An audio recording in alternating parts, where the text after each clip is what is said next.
প্রেমে পড়ে যাস, তোর মনটাই নষ্ট হয়ে যাবে, ঠিক কিনা? এই যুবক ভাই কথা বলেন, ঠিক কিনা? তো আজকে আপনাদেরকে এমন একজন যুবকের গল্প বলবো, যুবকের কাহিনী বলবো, যেই যুবকও আপনার আমার বয়সে এই একটা পরিস্থিতির মধ্য দিয়ে গেছেন, এরপরেও ওনার গায়ে, ওনার চরিত্রে দুনিয়াবি কোনো কলুষতা লাগতে পারেনি। এমন একজন যুবকের জীবনী স্বয়ং আল্লাহ তাআলা কোরআনে আলোচনা করছেন। তো তার জীবনের মধ্যে আমাদের জন্য শিক্ষণীয় বিষয় আছে না? কথা বলেন, আছে না? আচ্ছা,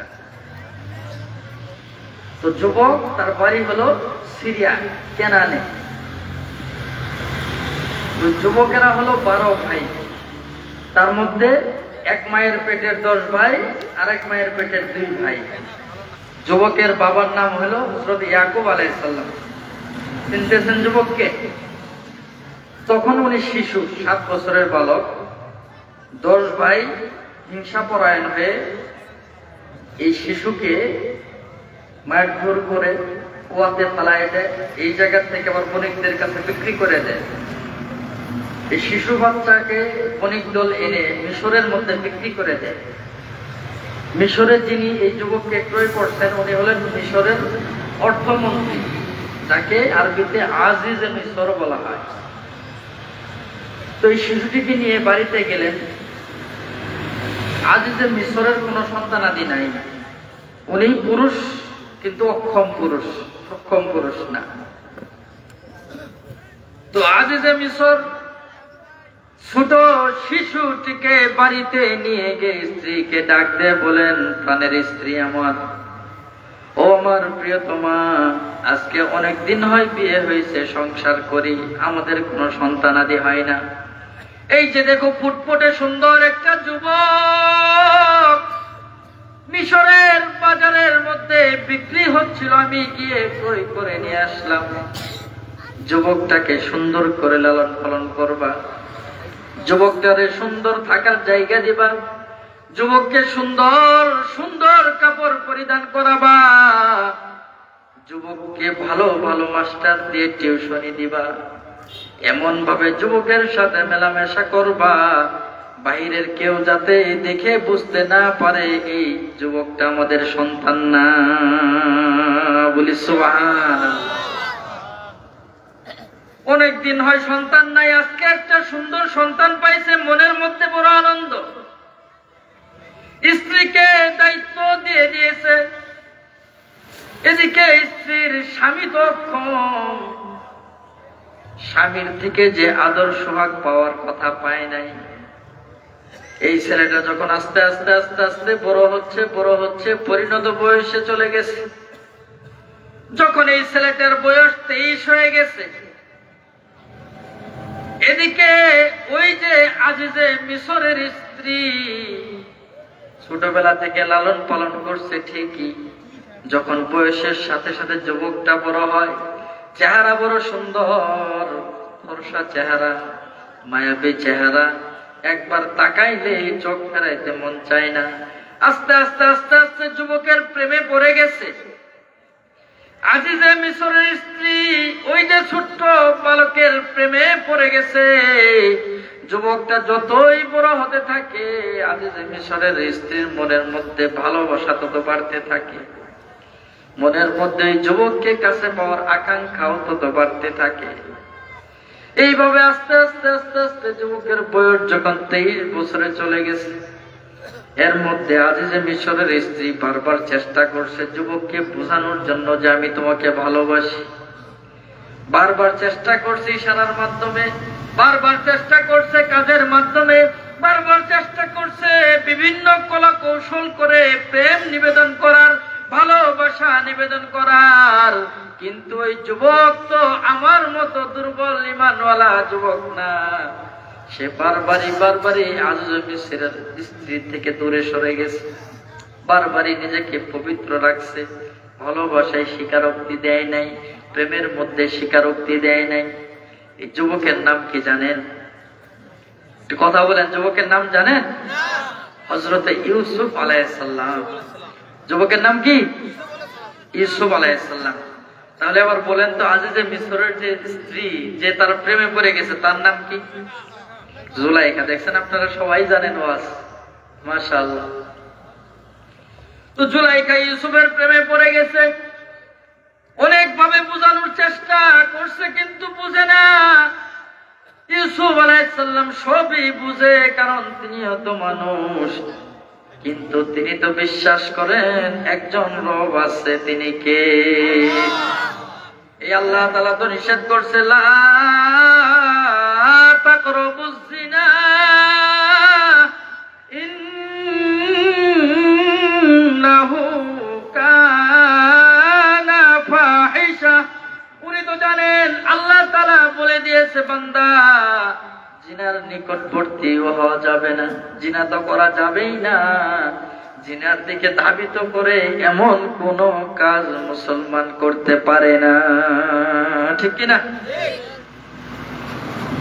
ইউসুফ আলাইহিস সালাম যার কারণে দূরে দূরে থাকেন, কিন্তু মহিলা একটা পর্যায়ে গিয়ে নিজেকে আর রাখতে পারতেছেন না, ধরে রাখতে পারতেছেন না, ধৈর্যের বাঁধ ছুটে গেছে। ইউসুফকে কাছে পেতেই হবে, ইউসুফের সাথে গোপনে আলাপ করতেই হবে, ইউসুফের সাথে কিছু সময় হলেও উপকর্মে লিপ্ত হতেই হবে। চক্রান্ত করে ফেলাইছে। একদিন ইউসুফকে নিয়ে চলে গেছে একেবারে গোপন কক্ষের দিকে। এদিকে বাহিরে খাদেম যারা ছিল তাদেরকে বলে দিয়েছে, আমরা যখনই রুমের ভিতরে প্রবেশ করতে থাকবো, তোমরা বাহির থেকে দরজাটাকে তালা লাগায় দিবা। এইভাবে ইউসুফকে নিয়ে একটা ঘর পার হয়, বাহির থেকে তালা লেগে যায়, আর একটা ঘর পার হয়, বাহির থেকে তালা লেগে যায়। ঐতিহাসিকগণ বলেন, ভিতরে নিতে নিতে নিতে নিতে ইউসুফকে 7টা দরজা পাড়ি দিয়ে একেবারে অন্দর মহলে নিয়ে গেছে। আজিজে মিসরের স্ত্রী, অর্থমন্ত্রীর স্ত্রী, ঠিক না? একেবারে ভিতরে নিয়ে যাওয়ার পরে জুলাইখা এবার তার নিজের প্রেম নিবেদন করতেছে ইউসুফের সামনে। ইউসুফ, তোমার সুন্দর চেহারা দেখে আমি তো নিজেকে কন্ট্রোল করতে পারি না, আমি তো তোমার প্রেমে ফিদা হয়ে গেছি, নিজেকে আর ধরে রাখতে পারি না। আজকে তোমাকে নির্জন জায়গায় ডেকে নিয়ে আসছি, যাতে করে কিছু সময়ের জন্য তুমি আর আমি উপকর্মে লিপ্ত হতে পারি।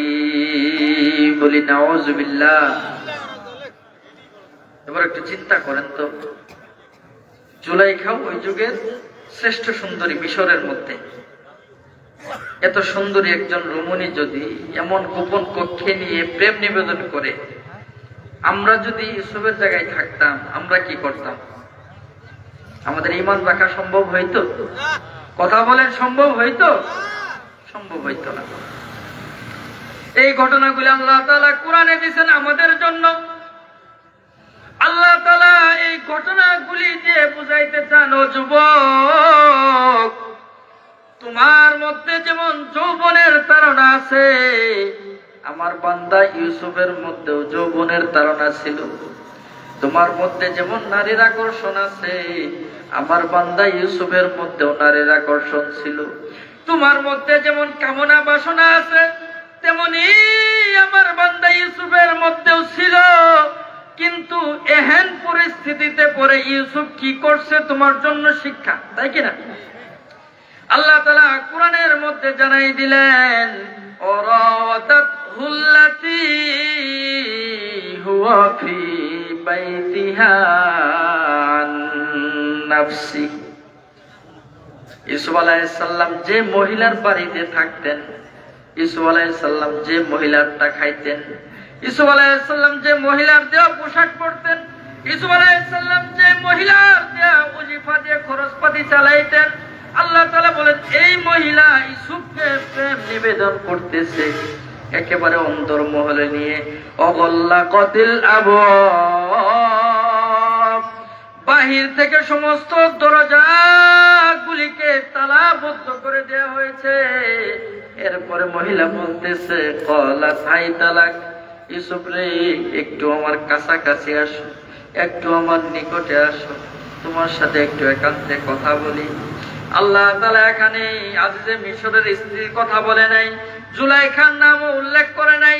আল্লাহ তাআলা বলতেছেন ওরাওয়াদাতুল্লাতী হুয়া ফি বাইতিহা, ইউসুফ যার বাড়িতে থাকতো, যারটা খাইতো, যারটা পড়তো, যার দেওয়া ওজিফা নিয়ে খরচপাতি চালাইতো, এই মহিলা তাকে আহ্বান জানাইছে।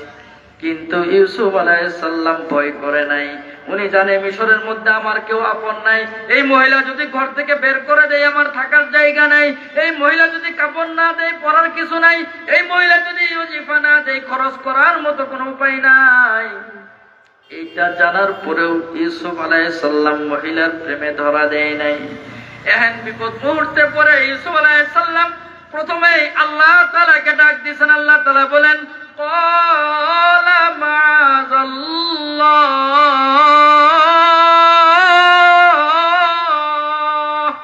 ইউসুফ আলাইহিস সালাম জানেন এমন বিপদ মুহূর্তে বাহির থেকে সবগুলি দরজা বন্ধ, আমাকে সহযোগিতা করার মতো কেউ নাই। একজনই মাত্র আছেন যিনি আমাকে এমন বিপদ থেকে উদ্ধার করতে পারেন, তিনি কে? পিছের লোকগুলি কথা কয় না, রাগ করছেন? পিছের লোকগুলি বলেন রাগ করছেন? খারাপ লাগতেছে? খারাপ লাগলে বললেন ছাড়িয়ে দিব ইনশাল্লাহ। তো এমন বিপদ মুহূর্তে যদি আমরাও পড়ে যাই, এমন পরিস্থিতি, গুনাহ না করে উপায় নাই, আমাদের জন্য শিক্ষা হলো আল্লাহ তাআলার কাছে আশ্রয় চাইতে হবে। পারবো তো ইনশাআল্লাহ? বলেন পারবো তো ইনশাআল্লাহ? হযরত মরিয়ম আলাইহিস সালামের ঘটনা আপনারা শুনছেন? বলেন বলেন। পুরাটাই তো বলা যাব না। মরিয়ম আলাইহিস সালামেরও এমন অবস্থা হয়েছে, উনি গোসল করতে যাবেন, মহিলা মানুষ। তো গোসলখানার মধ্যে আল্লাহ তাআলা ফেরেশতা জিবরাইলকে পাঠিয়ে দিয়েছেন। তো জিবরাইল আসছে একজন যুবক মানুষের আকৃতি নিয়ে। এখন মরিয়ম তো বুঝতে পারে নাই যে উনি ফেরেশতা। মরিয়ম আলাইহিস সালাম ভাবছে কোন যুবক মানুষ হইতে হবে, ঠিক না? তো এই মুহূর্তে হযরতে মরিয়ম আলাইহিস সালাম উনিও আল্লাহ তাআলার কাছে সহযোগিতা প্রার্থনা করছেন। মরিয়ম আলাইহিস সালাম বলেন ক্বালাত ইন্নী আউযু বিররহমানি মিনক। মরিয়ম আলাইহিস সালাম ডাক দিয়ে বলেন যুবক, এমন নির্জন জায়গায় তোমার আসার মতলবটা কি বুঝতে পারি না, কিন্তু আমি মরিয়ম আল্লাহ তাআলাকে ভয় করি, সেই আল্লাহ তাআলার কাছে আশ্রয় চাই। বলি সুবহান। তো এগুলো বলে বলে আল্লাহ তাআলা আমাদেরকে শিখাইতেছেন যে তোমরা যদি পুরো গুনার পরিবেশের মধ্যে পড়ে যাও, যেখান থেকে উদ্ধার হওয়ার কোনো রাস্তা নাই, তোমরা যদি আমি আল্লাহ তাআলাকে ডাক দিতে পারো ইউসুফের মতো, আমি আল্লাহ তাআলা কোনো না কোনো রাস্তা বাইর করে দেব। বলি সুবহানাল্লাহ। তো ইউসুফ আলাইহিস সালাম প্রথমে আল্লাহ তাআলার কাছে আশ্রয় প্রার্থনা করলেন। উনি যখন আল্লাহ তাআলাকে ডাক দিয়েছেন, আল্লাহ তোমার কাছে আশ্রয় চাই, এদিকে জুলাইখা ছিল মূর্তি পূজারী, সে তো আল্লাহকে চেনে না। সে ভাবতেছে আরে আমরা তো মূর্তির পূজা করি, সে আবার কার কাছে আশ্রয় চাইতেছে? অবাক হয়ে গেছে। উনি আর কোনো কথা কয় না। ইউসুফ আলাইহিস সালাম ভাবলেন এই তো মুখ্যম সুযোগ, একটু বোঝানোর চেষ্টা করে দেখি। জুলাইখা আমাকে যে কুপ্রস্তাব দিতেছে তাকে একটু ওয়াজ করে দিয়ে, একটু নসিহত করে দেখি কাজ হয় কিনা। ইউসুফ আলাইহিস সালাম ডাক দিলেন ইন্নাহু রাব্বি আহসানা মাসওয়াই। ইউসুফ আলাইহিস সালাম ডাক দিলেন জুলাইখা, ও আমার মালিকিন, এই যে দেখেন আপনার স্বামী আমার মালিক ছোটবেলায় আমাকে বাজার থেকে ক্রয় করে নিয়ে আসছিল গোলাম হিসেবে, আমাকে কত আদর করে, কত যত্ন করে, থাকার জায়গা দিছে, পরনের কাপড় দিছে, যাবতীয় ইন্তেজামের ব্যবস্থা করছে। এই অবস্থায় যদি আমি আমার মালিকের স্ত্রীর দিকে হাত বাড়াই, এটা তো বিশ্বাসঘাতকতা হবে, ঠিক কিনা? এটা তো ধোঁকাবাজি হবে, বিশ্বাসঘাতকতা হবে, জুলুম হয়ে যাবে। আর মনে রাখবেন ইন্নাহু লা ইফলিহুজ জালিমুন। মনে রাখবেন ও মালিকিন, যারা জুলুম করে, যারা খেয়ানত করে, অন্যের বিশ্বাস ভঙ্গ করে, তারা কখনোই সফল কাম হতে পারে না। ঠিক কিনা? একজন দোকানদার দোকানের মধ্যে কর্মচারী রাখছে, কর্মচারীকে বড় বিশ্বাস করে চাবিটা সকালবেলা দিয়ে দেয়, যাও দোকানটা খোলো, চারু দাও, বিক্রি করতে থাকো। কর্মচারীর উপর অগাধ বিশ্বাস, কিন্তু কর্মচারী যদি এই বিশ্বাসের ঘর মার দেয়, দোকান থেকে টাকা উধাও করে, বলেন তো এই কর্মচারী কখনো সফল কাম হতে পারবে কি? বিশ্বাসঘাতকরা কখনোই সফল কাম হতে পারে না। এই জন্য একটা প্রবাদ আছে, চোরের বাড়িতে দালান ওঠে না। ঠিক কিনা? চোর চুরি করে অন্যটা অনেক সম্পদ চুরি করে, কিন্তু তার বাড়িতে দালান ওঠে? বিশ্বাসঘাতকতা করা যাবে না।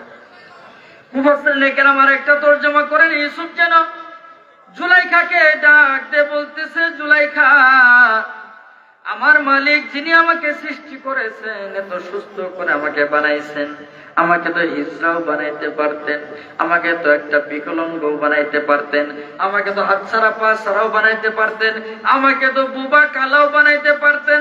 যদি এরকম করতো, আপনি জুলাইখাও তো আমার প্রেমে পড়তেন না। এই আল্লাহ তাআলা আমাকে তো সুস্থ করে বানানোর পরেও যদি তার হুকুম লঙ্ঘন করে পরনারীর দিকে আমি হাত বাড়াই, এটা তো অবশ্যই অবশ্যই জুলুম করা হবে। আর মনে রাখবেন, জালেমরা কখনোই সফল কাম হতে পারে না। ঠিক না? খারাপ লাগে? চলবে কিছুক্ষণ? তো যখন আল্লাহ তাআলাকে ডাক দিয়ে ফেলাইছে ইউসুফ আলাইহিস সালাম এমন বিপদ মুহূর্তে, যুবকরা খেয়াল করেন, আল্লাহ তাআলা বলেন আমারও কিছু দায়িত্ব আছে। কাযালিকা লিনাসরিফা আনহু সুআ ওয়াল ফাহশা লাউলা আরআ বুরহানা রাব্বি। আল্লাহ তাআলা বলেন এই মুহূর্তে আমি ইউসুফকে কিছু নিদর্শন দেখাই দিলাম, এমন যে নিদর্শনগুলি দেখার কারণে আমি আল্লাহ তাআলা ইউসুফ আলাইহিস সালামকে যে গুনার দিকে যেতে চাচ্ছিল, তার মন যে গুনার দিকে ধাবিত হতে চাচ্ছিল, আমি এই সমস্ত ফাহিশা কাজ, মন্দ কাজ থেকে ইউসুফকে ফিরাইয়া দিলাম। বলি সুবহান। কি নিদর্শন দেখাইলেন আল্লাহ তাআলা? মুফাসসিরিনে কেরাম দুইটা ব্যাখ্যা করেন। এক নম্বর হলো, ইউসুফ যখন আল্লাহ তাআলার কাছে সহযোগিতা কামনা করতেছেন, উনি তো আসমানের দিকে তাকাইছেন, ঘরের মধ্যে ছাদের দিকে তাকাইছেন। ইউসুফ আলাইহিস সালাম ছাদের দিকে তাকায় দেখেন যেন ইউসুফ আলাইহিস সালামের আব্বা হযরত ইয়াকুব আলাইহিস সালাম লাঠির মধ্যে ভর করে দাঁড়ায় আছে, আঙ্গুলটা দাঁতের চিপার মধ্যে দিয়ে কামড়াইতেছে, মনে হয় কত জানি টেনশনে আছে, চিন্তায় আছে। ইউসুফকে যেন ইশারা করে বলতেছে, ইউসুফ তুমি তো নবী বংশের সন্তান, তোমার পরদাদা ইব্রাহিম আলাইহিস সালাম, তোমার দাদা হলো ইসহাক আলাইহিস সালাম, তোমার বাবা হলো ইয়াকুব আলাইহিস সালাম, তিনজনই ধারাবাহিক নবী। তুমি নবীর বংশের সন্তান হয়ে এমন অশ্লীল কাজ করবা, এটা কখনোই শোভা পায় না। বলি সুবহানাল্লাহ। বাবারে দেখলে পোলাপান যদিও গুনার কাজ করে, ওই দিকে ধ্যান থাকে? কথা বলেন, থাকে? ঘুমায় গেলেন নাকি? বাচ্চারা দেখবেন, এখনকার আগেকার যুগে দেখতাম বড় বড় ছেলেরাও যদি সিগারেট খাইতো, একটু লুকায় টুকায় খাইতো, মুরব্বীদের সামনে খাইতো না। এখন দেখি ছোট ছোট বাচ্চা রাস্তার মোড়ের মধ্যে বয়ে বয়ে সিগারেট টানে। আছে কি নাই? কথা কয় না, আছে কি নাই? মুরব্বী দেখে তো আটকা করে না।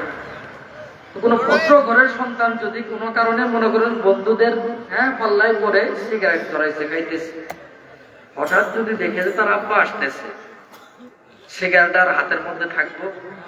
কথা বলেন, থাকবে? দ্রুত ফালাই দিয়ে কিভাবে এই একটা অবস্থা থেকে সে কেটে পড়বে, এই চিন্তায় থাকে। ঠিক না? বাবাকে দেখলে আর ওই গুনার কথা খেয়াল থাকে না, অন্তরের মধ্যে একটা ভয় চলে আসে। তো ইউসুফ আলাইহিস সালাম যখন দেখছেন তার বাবার ছবি দেখা যায়, তার বাবার প্রতিকৃতি দেখা যায়, তার অন্তর থেকে গুনাহের প্রতি যেই পরিমাণ বাসনা জন্মাইছিল ওইটুকুনো দূর হয়ে গেছে। মুফাসসিরিনে কেরাম আরেকটা ব্যাখ্যা করেন, যখন ইউসুফ আলাইহিস সালাম কোনো কথা কয় না, ইউসুফ আলাইহিস সালাম চুপ হয়ে গেছে, আল্লাহ তাআলা বলেন ওয়ালাকাদ হাম্মাত বিহি ওয়া হাম্মা বিহা। জুলাইখাকে ইউসুফ আলাইহিস সালাম নসিহত করার পরে ইউসুফ আলাইহিস সালাম বোঝার চেষ্টা করতেছে আসর পড়লো কিনা। দেখি জুলাইখা এবার কি চুপ হয়ে গেছেন উনি। জুলাইখাও তো নসিহত শুনতে শুনতে চুপ। আল্লাহ তাআলা বলেন এই মুহূর্তে জুলাইখাও ভাবতেছে ইউসুফকে নিয়ে, ইউসুফ আলাইহিস সালামও ভাবতেছে জুলাইখাকে নিয়ে। কথা বুঝতেছেন? কিন্তু দুইজনের ভাবনার মধ্যে বেশ কম আছে কি নাই? কথা বলেন আছে কি নাই? জুলাইখা ভাবতেছে ইউসুফকে কিভাবে নিজের কাছে আনা যায়, উপকর্ম করা যায়, ঠিক না? আর ইউসুফ চাইতেছে কিভাবে জুলাইখার কবল থেকে মুক্তি পাওয়া যায়, ঠিক কিনা? দুইজনই দুইজনকে নিয়ে ভাবতেছে, কিন্তু ভাবনার মধ্যে বেশ কম আছে কি নাই? শেষ রাত্রিতে এক আল্লাহর ওলি গেছে পুকুরের মধ্যে গোসল করতে। উনি তাহাজ্জুদ পড়বেন, ঘুম থেকে জাগ্রত হয়েছেন, যাতে ঘুমের ভাব না থাকে উনি গোসল করতে গেছেন, গোসল করে তাহাজ্জুদে দাঁড়াবেন। ঘটনাক্রমে উনি দেখতে পারলেন পুকুরের অপর সাইডে আরেকটা লোক গোসল করতে নামছে। এই সাইডে নামছে আল্লাহর ওলি, ওই সাইডে নামছে এলাকার স্বনামধন্য এক চোর। বুঝতে পারতেছেন? এখন আল্লাহর ওলি মনে মনে ভাবতেছে, আরে আমি তো ভাবছিলাম এই এলাকার মধ্যে মনে আমি একাই তাহাজ্জুদ গুজার, এখন দেখি আরো মানুষ তাহাজ্জুদ গুজার আছে, ওই পাশের লোকটা হয়তো গোসল করে তাহাজ্জুদ নামাজ পড়বে। আল্লাহর ওলি সে চোরকে নিয়েও চিন্তা করতেছে কি হয়তোবা তাহাজ্জুদ গুজার হবে, ঠিক না? ওদিকে চোর চিন্তা করতেছে যে আরে আমি তো ভাবছিলাম আমি একাই চোর, এখন দেখি চোর আরো আছে। আল্লাহর ওলিরেও সে চোর মনে করতেছে। তা আল্লাহর ওলিও তাকে নিয়ে ভাবে, চোরও আল্লাহর ওলিকে নিয়ে ভাবে, কিন্তু ভাবনার মধ্যে বেশ কম আছে কি নাই? কথা বলে না আছে কি নাই? আল্লাহ তাআলা বলেন দুইজনই যখন দুইজনকে নিয়ে ভাবতেছে, এই মুহূর্তে জুলাইখা মনে মনে চিন্তা করলো আমি ইউসুফকে যে প্রস্তাব করেছি হয়তো বা ইউসুফ সেই প্রস্তাবে রাজি হয়ে গেছে। কারণ চুপ থাকা রাজির লক্ষণ, ইউসুফ তো কোনো কথা কয় না। যেহেতু জুলাইখা ভাবছে ইউসুফ রাজি, তাহলে তো এখন উপকর্ম করা যাবে। এই ভেবে জুলাইখা সেই খাস কামরার মধ্যে কয়েকটা মূর্তি রাখা ছিল যেগুলির পূজা করত জুলাইখা। মূর্তিগুলির মাথাগুলিকে লম্বা একটা কাপড় দিয়ে ঢেকে দিতেছে। ইউসুফ আলাইহিস সালাম জিজ্ঞেস করে জুলাইখা মূর্তিগুলির মাথা কেন ঢাকেন? জুলাইখা জবাব দেয় ইউসুফ আমি তো এই দেবতাগুলিকে মানি, আমি তো এই দেবতাগুলির পূজা করে অর্চনা করি, উপাসনা করি। এই দেবতার সামনে অপকর্ম করব আমার বড় লজ্জা লাগে। আমি মাথাগুলিকে কাপড় দিয়ে ঢেকে দেই যাতে অপকর্ম করলেও এরা দেখতে না পারে। ইউসুফ আলাইহিস সালামের অন্তরের মধ্যে ধাক্কা লেগে গেছে, ও আমার মালিকিন, ও জুলাইখা, আপনি তো এমন সব মূর্তির পূজা করেন যেগুলির মুখ কাপড় দিয়ে ঢাকলে তারা আর দেখতে পারে না, কিন্তু আমি ইউসুফ এমন একজন রবের গোলামি করি যার মুখ কোনো কাপড় দিয়ে ঢাকা যায় না। এই হাত উঠাইলে সুবহানাল্লাহ বলবেন, এই হাত উঠাইলে নাউজুবিল্লাহ। মনে থাকবো? হ্যাঁ, ঘুমায়েন না, হ্যাঁ, কিছু শিখে যান বাড়িতে। এক লোকে সারা রাত ওয়াজ শুনছে ইউসুফ জুলাইখার গল্প, বাড়িতে গিয়ে বউয়ের কাছে বলতেছে যে আজকে হুজুর একটা আইছিল জামালপুর থেকে, ফাটায় ফেলাইছে, ব্যাপক ওয়াজ, কি কণ্ঠ, হ্যাঁ, কি তাফসীর। ওই যে কি ওয়াজ করছে, ওই যে ইউসুফ জুলাইখার কিস্তে কইছে। বউ জিজ্ঞেস করে আচ্ছা ইউসুফ পুরুষ না মহিলা? এবার লোকটা মাথার মধ্যে চুলকায়, কই যে ইউসুফ পুরুষ না মহিলা এটা তো হুজুরে কইল না। এলো কি ওয়াজ বুঝছে কিছু? কথা বলেন, বুঝছে কিছু? এমন বুঝনে যায় না, হ্যাঁ, একটু শুনেন, আওয়াজ দেন, মনোযোগটা ঠিক থাকবে ইনশাআল্লাহ। আল্লাহ তাআলা তৌফিক দান করেন, বলি আমিন। আর খারাপ লাগলে একটু সিগন্যাল দিয়েন, আমিও ছেড়ে দেব, রাত অনেক হয়ে গেছে। তো ইউসুফ আলাইহিস সালাম যখন আল্লাহ তাআলার ভয় দিলের মধ্যে চলে আসছে, আর কোন গুনার দিকে যেতে পারেন না, কারণ যাদের অন্তরের মধ্যে আল্লাহ তাআলার ভয় আছে এই লোক কখনো চুরি করতে পারে না, এই লোক কখনো ডাকাতি করতে পারে না, এই লোক কখনো অন্যের হক মারতে পারে না, এই লোক কখনো অন্যের জমিতে আইল কাটতে গিয়ে আরেকজনের ক্ষেতের মধ্যে কূপ দিতে পারে না, এই লোক কখনো অন্যের মাল আত্মসাৎ করতে পারে না, এই লোক কখনো পরনারীর দিকে তাকাইতে পারে না, এই লোক আল্লাহ তাআলার বিধান লঙ্ঘন হয় এমন কোনো কাজই করতে পারে না। ঠিক না? যাদের হৃদয়ে আছে আল্লাহর ভয় তারা কবু পথ ভুলে যায় না। যাদের হৃদয়ে আছে আল্লাহর ভয় তারা কবু পথ ভুলে যায় না। আল্লাহর প্রেম ছাড়া এই দুনিয়ায় কারো কাছে কোনো কিছু চাই না। ঠিক না? ইউসুফ আলাইহিস সালাম চিন্তা করলেন এই উপকর্মের মধ্যে যাওয়া যাবে না, আমার মালিক বেজার হয়ে যাবে। ঠিক না? উনি ভাবলেন এই বন্ধ ঘরের মধ্যে আমার কি বা করার আছে। এরপরেও আমি যেখানে দাঁড়ায় আছি এখান থেকে দরজাটা তো অনেক দূর, আমি তো এখান থেকে দৌড় দিয়ে দরজা পর্যন্ত যাইতে পারবো। এরপরে যদি দরজা বন্ধ হওয়ার কারণে বাহির হতে না পারি, কাল কিয়ামতের ময়দানে যদি আল্লাহ তাআলা আমাকে প্রশ্ন করে বসে ইউসুফ তুমি অপকর্ম কেন করছিলে, আমি জবাব দিতে পারবো আমার যতটুকুন সাধ্য ছিল, যতটুকুন ক্ষমতা ছিল আমি দৌড় দিছি, বের হতে পারি নাই। ঠিক না? এই কথা চিন্তা করে ইউসুফ আলাইহিস সালাম দরজার দিকে দৌড় লাগাইছে। সুলাইখা দেখতেছে এতদিন পর ফুসলায় ইউসুফকে ভিতরে নিয়ে আসলাম, এখন দেখি দৌড়ায় পালা। দরজা তো তালাবদ্ধ করা আছে, দৌড়ায় পালাইতে পারবে না, ও নিশ্চিন্তে বসে আছে। কিন্তু ইউসুফ আলাইহিস সালাম যখন দরজা লক্ষ্য করে দৌড় লাগাইছে, আমার আল্লাহ তাআলার পুরো পছন্দ হয়ে গেছে কাজটা। কারণ আমার বান্দা গুনাহ করবে না, আমার নাফরমানি করবে না, এই জন্য সে সর্বশক্তি ব্যয় করে দরজার দিকে পালাইতেছে। আল্লাহ তাআলা জিব্রাইলকে ডাক দিলেন, জিব্রাইল কই রে জিব্রাইল, আর আসমানে থাকিস না, এখনই দ্রুত চলে যা, দুনিয়াতে যা। ওই যে দেখ আমার বান্দা ইউসুফ বড় বিপদের মধ্যে পড়ে গেছে, ওই যে দেখ ইউসুফ দরজা লক্ষ্য করে দৌড় লাগাইছে। জিব্রাইল দ্রুত দুনিয়াতে চলে যা, ইউসুফ দরজার কাছে পৌঁছার আগে তুই জিব্রাইল গিয়ে দরজা তালা শুদ্ধ খুইলা দে। আল্লাহ তাআলা পারে না? কথা বলে না পারে না? আমরাও যদি গুনাহ থেকে এইভাবে দৌড়ায় পালাইতে পারি, আল্লাহ তাআলাও কোনো না কোনো পথ আমাদের জন্য খুলে দিবেন কিনা। আমরা গুনাহ থেকে পালাই? কথা বলেন পালাই? যুবক ভাইয়েরা কথা বলতেছে না। এই সময়ে যদি কোনো মেয়ে কোনো যুবককে প্রপোজ করে, ফুল দেয়, আই লাভ ইউ, ফেব্রুয়ারি মাস আসছে না, 14 তারিখ আসতেছে, বলেন তো এখানে আমরা যারা আছি এমন কেউ আছি যে মেয়েরে বলে দিব যে না আমি এইসব কাম করি না? এমন যুবক আছেন? এই আছে কেউ? হাত তুলো দেখি। অনেকগুলো আল্লাহর ওলি দেখা যায়, মিডিয়া আলো বাইল্লা দেখান, এই হাতগুলো হাত উড়াই থাকেন, হাত উড়াই থাকেন। আল্লাহ তাআলাও দেখুক, আল্লাহ তাআলার ফেরেশতারা ক্যামেরা করুক। এতগুলি মানুষ এই এলাকার মধ্যে, এতগুলি যুবক এই এলাকার মধ্যে, সবাই আল্লাহর ওলি, আল্লাহ তাআলা কবুল করেন বলে আমিন। এরা প্রত্যেকেই যাতে এই ওলি হয়ে এই আজমবিল জজম করে ইহকাল ত্যাগ করে পরকালে যাইতে পারে, আল্লাহ তাআলা তৌফিক দান করেন বলি আমিন।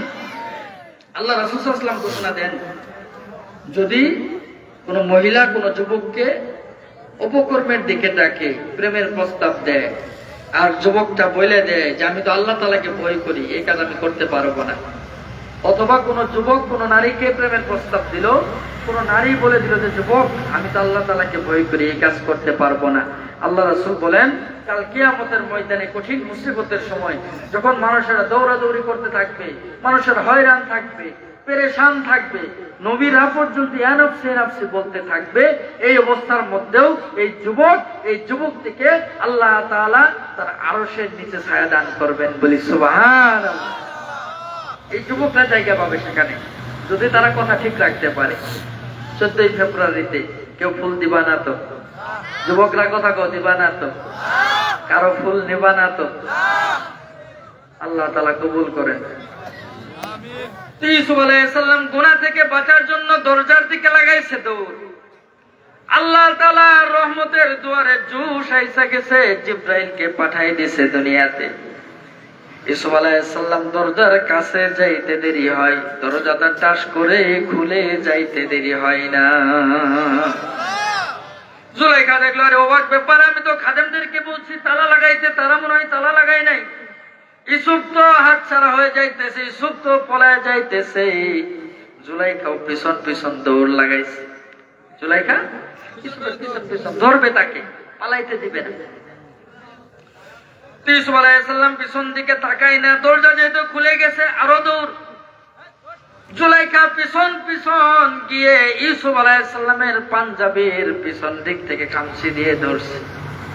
ইউসুফ তবুও পিছন দিকে তাকাই না, খামচি দিয়ে ধরলে জুলাইখার হাতের মধ্যে পাঞ্জাবির কাপড়টা ছিঁড়ে চলে আসছে।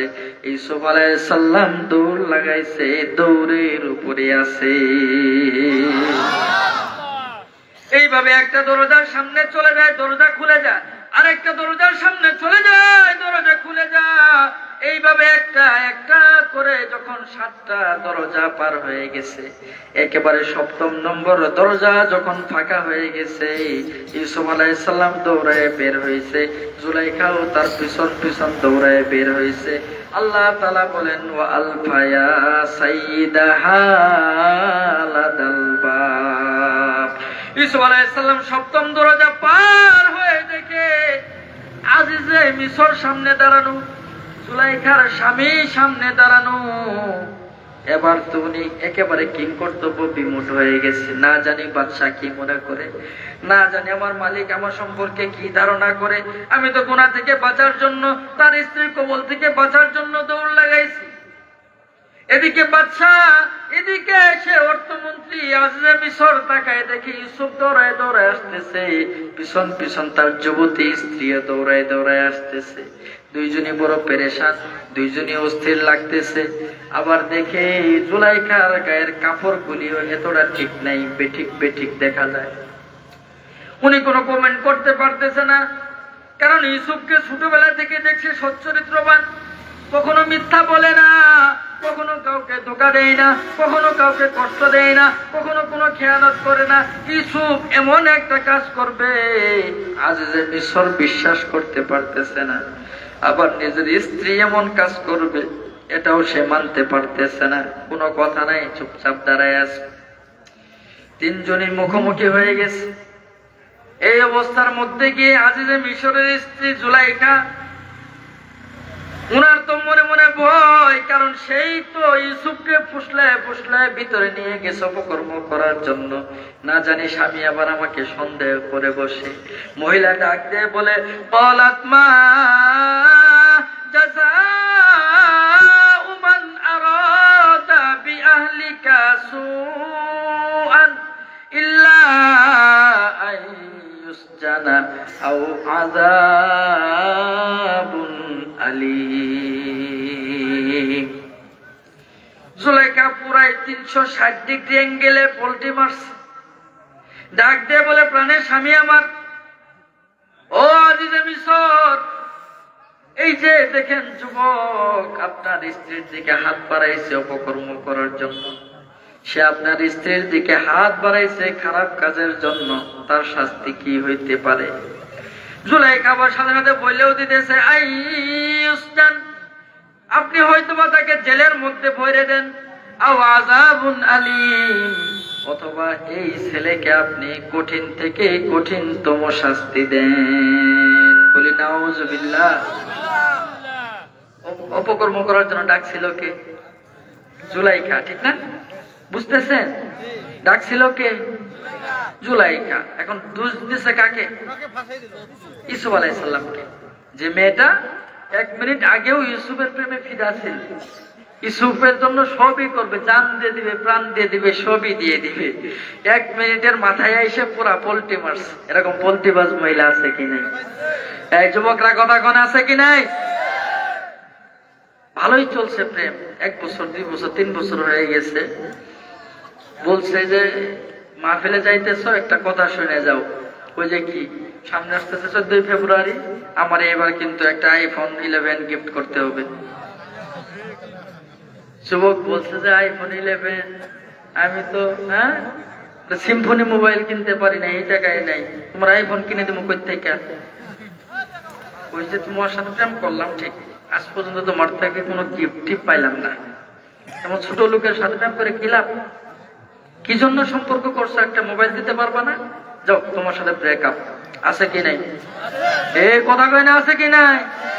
কোথায় কোথায় ব্রেকআপ করে দেয়, অথচ আগের রাতেও ফোন দিয়ে কইছে তোমার সারা বাঁচবো না, তুমি আমার জান, তুমি আমার প্রাণ, তুমি আমার কলিজা, তুমি আমার সব, তুমি থাকলে আমি দুনিয়াতে আছি, তুমি নাই আমার দুনিয়ায় নাই। আছে কি নাই? এই যুবকরা কথা কও, আছে কি নাই? পল্টি মারতে পারে। মহিলাটা বড় চালাক ছিল, ঠিক না? এই অনেক মহিলা কিন্তু আছে পুরুষদের থেকে অনেক বেশি চালাক, আছে না? আমাদের সমাজেও আছে না? অনেক বুদ্ধিমান মহিলা আছে। এক লোক ব্যাক কল, গল্প বলবো, শুনবেন তো? ব্যাক কল লোক, বুদ্ধি শুদ্ধি কম, সে বিয়ে করছে চালাক এক মহিলা নেই। বিয়ের পরে মহিলা যেভাবে পরামর্শ দেবে ব্যাক কল ওইভাবেই চলে, এর তো বুদ্ধি শুদ্ধি নাই। এতদিন শুধু মানুষের কাছে ধরাই খাইছে, কিন্তু এখন বইয়ের বুদ্ধি চলে চলে ওই এখন আর কারো কাছে ধরা টরা খাই না, এখন উন্নতি হয়েছে।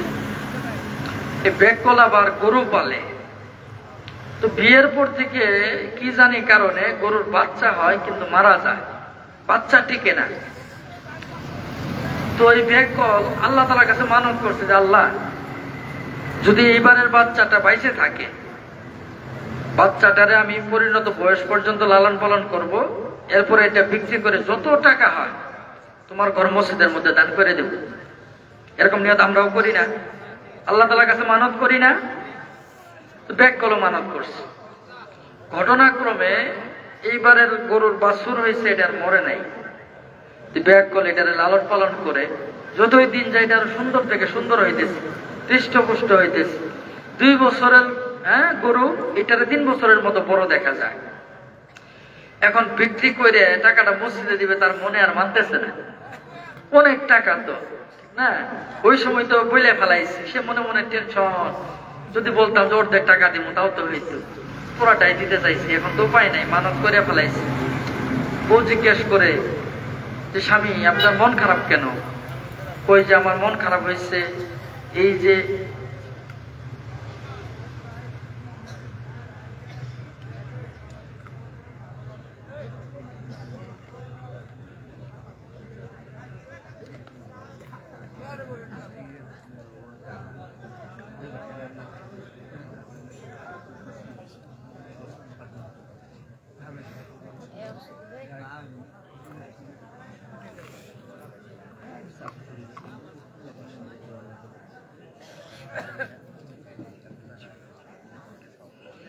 রাগ করছেন?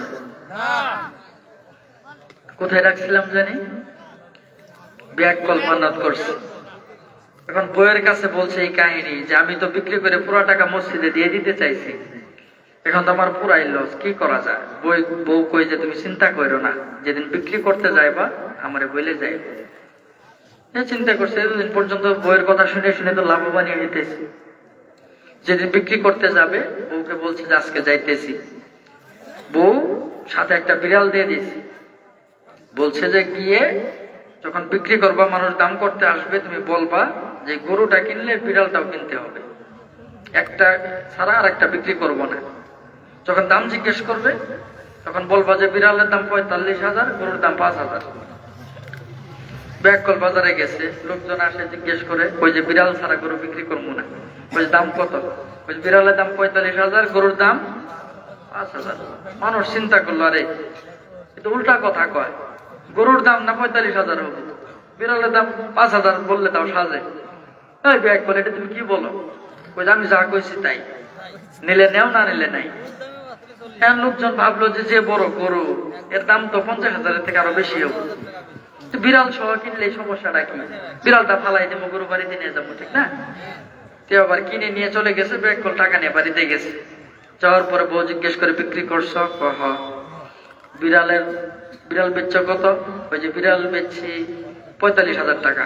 ওই যে টাকাটা যে আলমারিতে রাখি, 45,000 নিয়ে আলমারিতে রাখছে। আর গরু বেচছো কত?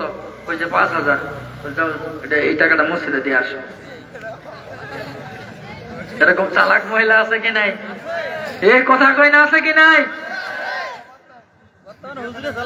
তো যখন জুলাইখা তার স্বামীকে দেখছে আজিজে মিশর দাঁড়ানো, যদি তার উপর সন্দেহ করে বসে তাহলে তো সমস্যা হয়ে যাবে।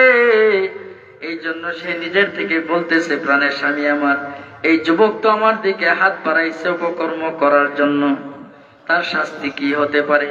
এখন যদি বাদশা আবার রাগের মাথায় বইলে দেয় যে ইউসুফকে ফাঁসি দিয়ে দে, ইউসুফকে মৃত্যুদণ্ড দিয়ে দে, ইউসুফকে শুলিতে চড়াইয়ে দে, তাহলে তো জুলাইখার মনের কামনা বাসনা আর পুরা হলো না। এই জন্য বুদ্ধি করে সেই সিদ্ধান্ত দিয়ে দিতেছে, হয়তোবা তাকে আপনি জেলে দেন অথবা শাস্তি দেন। জেলে দিলেও তো বেঁচে থাকবে, শাস্তি দিলে তো বেঁচে থাকবে। কোনো না কোনো দিন আমি অপকর্মের পথ খুঁজে বের করব। বলি নাউজুবিল্লাহ। তো যখন ইউসুফ আলাইহিস সালামের নামে অপবাদ দিয়ে ফেলাইছে, এখন যদি উনি চুপ করে বসে থাকেন তাহলে তো নবীর বংশের উপর একটা কালিমা চলে আসে। নবীর বংশের সন্তান সে জিনা করতে চায় অন্য একটা মহিলাকে। ইউসুফ আলাইহিস সালাম চুপ থাকতে পারেন না, উনি বাদশাকে ডাক দিয়ে বলেন, ক্বালা হিয়া রাদাতনি আন নাফসি, ও আমার মালিক, আপনি তো জানেন ছোটবেলা থেকেই আমি কারো কোনো খেয়ানত করি না, কারো সম্পদে হাত দেই না, কাউকে ঠকাই না, কারো উপর জুলুম করি না। এই কাজটা আমি করি নাই, বরং আপনার স্ত্রী আমাকে এই কাজের জন্য ফুসলাইছে। আজিজে মিশর বলে, প্রমাণ কি? আমাকে প্রমাণ দাও। ইউসুফের তো কোনো প্রমাণ নাই। তারা এই কথা বলতে বলতে দরবারের আরো কিছু লোকজন একত্রিত হয়ে গেছে। তারাও তো আজিজে মিশরের বউ, অর্থমন্ত্রীর বউ, তার বিরুদ্ধে কথা বলতে পারে না। সবাই বলতেছে ইউসুফেরই দোষ, জুলাইখার কোনো দোষ নাই। ইউসুফ আলাইহিস সালাম বিপদে পড়ে গেছে, আল্লাহ তাআলার কাছে সাহায্য কামনা করতেছে, মাবুদ এখন যদি তোমার পক্ষ থেকে কোনো সাহায্য না পাঠাও, নবীর বংশের উপর কালিমা আসবে, নবীর বংশের বদনাম হয়ে যাবে। সুতরাং তুমি আল্লাহ, তুমি তো ভালো করেই জানো আমি নিরপরাধ, আমার কোনো দোষ নাই। সুতরাং তোমার পক্ষ থেকে কোনো না কোনো ব্যবস্থা দিয়ে দাও। আল্লাহ তাআলাও ব্যবস্থা করছে, চরম ব্যবস্থা। শুনবেন তো? কথা কয় না, শুনবেন তো? তার আগে এই যে তোমার একটা মাহফিলের আয়োজন করছে, কিছু টাকা পয়সা খরচ হয়েছে না? কথা বলেন, টাকা পয়সা খরচ হয়েছে না? এখন আপনাদের এলাকার এই মাহফিল ভবিষ্যতে আরো হোক, এটা চান তো? কথা বলেন, চান তো? এখন যারা আয়োজন করলো, এত কষ্ট করলো, মেহনত করলো, তাদের পকেট থেকেই যদি দিতে হয়, এরা আরো করতে চাবে মাহফিল। কিন্তু আমরা সবাই মিলে যদি কিছুটা সহযোগিতা করি, তাদের জন্য কাজটা সহজ হবে। প্রত্যেক বছর এই ধারাবাহিকতা চলতে থাকবে, ঠিক না? কথা বলেন, ঠিক না? রাগ করতেছেন? আমরা এখানে যারা আছি এর মধ্যে যারা যেটুকুন পারি, যার যার সাধ্য অনুযায়ী, আমি বলবো না যে 5,000 দেন বা 10,000 দেন, আপনার সাধ্য অনুযায়ী আপনি যেটুকুন পারেন যদি দেন, আমার হাতেও দিতে পারেন, আমি আপনার জন্য স্পেশালি দোয়া করে দেব ইনশাআল্লাহ। আমি তো মুসাফির মানুষ, 100 কিলোমিটার দূর থেকে আসছি এখানে, আপনাদের এখানে আমি মেহমান। আমি দোয়া করলে আশা করি আল্লাহ তাআলা অবশ্যই কবুল করবেন। আছেন কোনো ভাই এই মাহফিলের উন্নয়নের জন্য, মাহফিল যাতে জারি থাকে, চালু থাকে, এই লক্ষ্যে কিছু টাকা আপনারা দিবেন। এখানে যদি থাকেন এসে নাম বলতে পারেন, অথবা আপনি স্বীকার করলেন, কালকে দিলেন, পরশু দিন দিলেন, বাকিটা আপনার নাম লেখা থাকলো। আচ্ছা, আর কমিটির সদস্যরা রুমাল নিয়ে যাচ্ছে অল্প সময়। আমরা কেউ উঠাউঠি না করি ভাই, কেউ আমরা উঠাউঠি না করি। কমিটির সদস্য ভাইয়েরা যাচ্ছে, আমরা যে পারি রুমালের মধ্যে দিয়ে দিব ইনশাআল্লাহ অল্প সময়। আমরা একটু ইস্তেগফার পড়তে থাকি। আস্তাগফিরুল্লাহ রাব্বি মিন কুল্লি যামবি ওয়া আতুবু ইলাইহি, লা হাওলা ওয়া লা কুওয়াতা ইল্লা বিল্লাহিল আলিয়্যিল আযীম। রুমাল নিয়ে যাইতেছে, আমরা দিতে থাকি, আর কথা চলতে থাক নাকি? কথা চলতে থাক, ঠিক না? আমরা যে যার সাধ্য অনুযায়ী দিব, কেউ একেবারে মাহরুম হব না, একেবারে খালি কেউ ফিরাবো না। আল্লাহ তাআলা তৌফিক দান করেন বলে আমিন। দেখেন ভাই, এই টাকা পয়সা নিয়ে আমরা কেউ আখিরাতে যাইতে পারবো না, কারণ কবরের দেশে টাকা চলে। কথা বলেন, টাকা চলে? এই টাকা তো বাংলাদেশের এরিয়া ছাড়াইলে আর চলে না। আপনি এই টাকা নিয়ে সৌদি আরবে যাবেন, বাংলাদেশি টাকা, কোন জিনিস ক্রয় করে যদি এই টাকা দেন, নেবে? কথা বলেন না, নেবে? জিজ্ঞেস করবে এটা তুমি কি দিলা, বলবে যে টাকা, বলবে এটা নিয়ে যাও ঢাকা। এটা তোমার ঢাকায় চলে, সৌদি আরবে চলে না। এই টাকা আমেরিকাতে চলে না, ইন্ডিয়াতে চলে না, বাংলাদেশে চলে। এমনি ভাবে আখিরাতে কোনো টাকা পয়সা রিয়াল টিয়ালের কাজ নাই, ওই জায়গায় লাগে নেকি। এই জায়গা থেকে আমরা টাকা দিব, আল্লাহ তাআলা আমার নামে নেকি দিবে, যেটা আমরা আখিরাতে পাবো, ঠিক কি না? কথা বলেন। আল্লাহ তাআলা আমাদের তৌফিক দান করেন। তো বলতেছিলাম, ইউসুফ আলাইহিস সালাম যখন আল্লাহ তাআলার দিকে মুতাওয়াজ্জিহ হয়ে গেছে, মাবুদ আপনার পক্ষ থেকে একটা ব্যবস্থা করে দেন। আল্লাহ তাআলা ভাবলেন যে আমারও একটা দায়িত্ব আছে। ইউসুফ তো গুনাহ থেকে বাঁচার জন্যই দৌড় দিছে, তার সর্বশক্তি ব্যয় করছে। এই মুহূর্তে আবার নবীর বংশের উপর কালিমা লেপন করা হচ্ছে। মহিলা তো পোল্ট্রি দিয়ে পুরাই দোষ ইউসুফের উপর চাপাই দিছে। দরবারের যতগুলি লোক আছে সবাই তো জুলাইখার পক্ষে কথা বলতেছে, কারণ ক্ষমতা আছে জুলাইখার, টাকা আছে জুলাইখার। ক্ষমতা যেদিকে থাকে, টাকা যেদিকে থাকে, জনগণ সবসময় সেই দিকেই, ঠিক না? বাস্তব। তো সবাই জুলাইখার পক্ষে কথা বলতেছে। আল্লাহ তাআলা এই মুহূর্তে ওই জায়গায় যে লোকগুলি একত্রিত হয়ে গেছে, এর মধ্যে একজন মহিলা আসছে, যার কোলের মধ্যে দুধের একটা শিশু ছিল। কয়েকদিন বয়স হয়েছে মাত্র, দুধ খায়, কোন রকম কথা বলার ক্ষমতা নাই, কথা বলার শক্তি নাই। আল্লাহ তাআলা বলেন, শাহিদা শাহিদুম মিন আহলিহা, জুলাইখার পরিবারের মহিলার কুলের মধ্যে থাকা একটা বাচ্চা আমি আল্লাহ তাআলার পক্ষ থেকে সাক্ষী দিয়ে দিছি। মারহাবা কোন, মারহাবা কোন। যে বাচ্চাটা কথা বলতে পারে না, দুধের বাচ্চা, কয়েকদিন বয়স, আল্লাহ তাআলা এই বাচ্চার মুখের মধ্যে জবান দিয়ে দিছে। আল্লাহ তাআলা চাইলে তার যে সমস্ত মুখলিস বান্দা আছে, নেককার বান্দা আছে, এমন দুধের বাচ্চার মাধ্যমে কথা বলায় তাদেরকে নিরপরাধ প্রমাণ করতে পারে, ঠিক কিনা? দুধের বাচ্চাটা কুল থেকে কথা বলে উঠলো। খেয়াল করেন, বাচ্চাটা ইউসুফের দোষ বা জুলাইখার দোষ এমন কিছুই বলে নাই, সে কোনো সিদ্ধান্ত দেয় নাই, সে দার্শনিক সুলভ দুইটা উক্তি করছে মাত্র। বাচ্চাকে ডাক দিলেন, কানা কমিসুহু কুদ্দামি কুবুলি ফাসাদাকাত ওয়া হুয়া মিনাল কাযিবিন। বাচ্চাটা আজিজের মিশরকে ডাক দিয়ে বলে, ও আমার আজিজ, আপনি একটু ইউসুফের জামাটাকে পরীক্ষা করেন, ইউসুফের গায়ের মধ্যে যে জামা আছে এটা একটু চেক করেন। যদি দেখেন সামনের দিকে ছিঁড়া, সামনের দিকে আঁচড়ের দাগ, তাহলে বুঝবেন ইউসুফ জুলাইখার সাথে অপকর্ম করার জন্য সামনের দিকে বাড়ছে। জুলাইখা নিজেকে বাঁচানোর জন্য সামনে থেকে খামসা খামসি করছে, পারাপারি করছে, এই জন্য পাঞ্জাবির সামনের দিকটাকে খামসি দেওয়ার দাগ থাকবে, ঠিক না? আর যদি দেখেন ওয়াইন কানা কমিসুহু কুদ্দামি দুবুর, আর যদি দেখেন ইউসুফের পাঞ্জাবির পিছন দিকে ছেঁড়া, তাহলে আপনি বুঝবেন ইউসুফ সত্য কথা বলতেছে, জুলাইখায় মিথ্যা কথা বলে।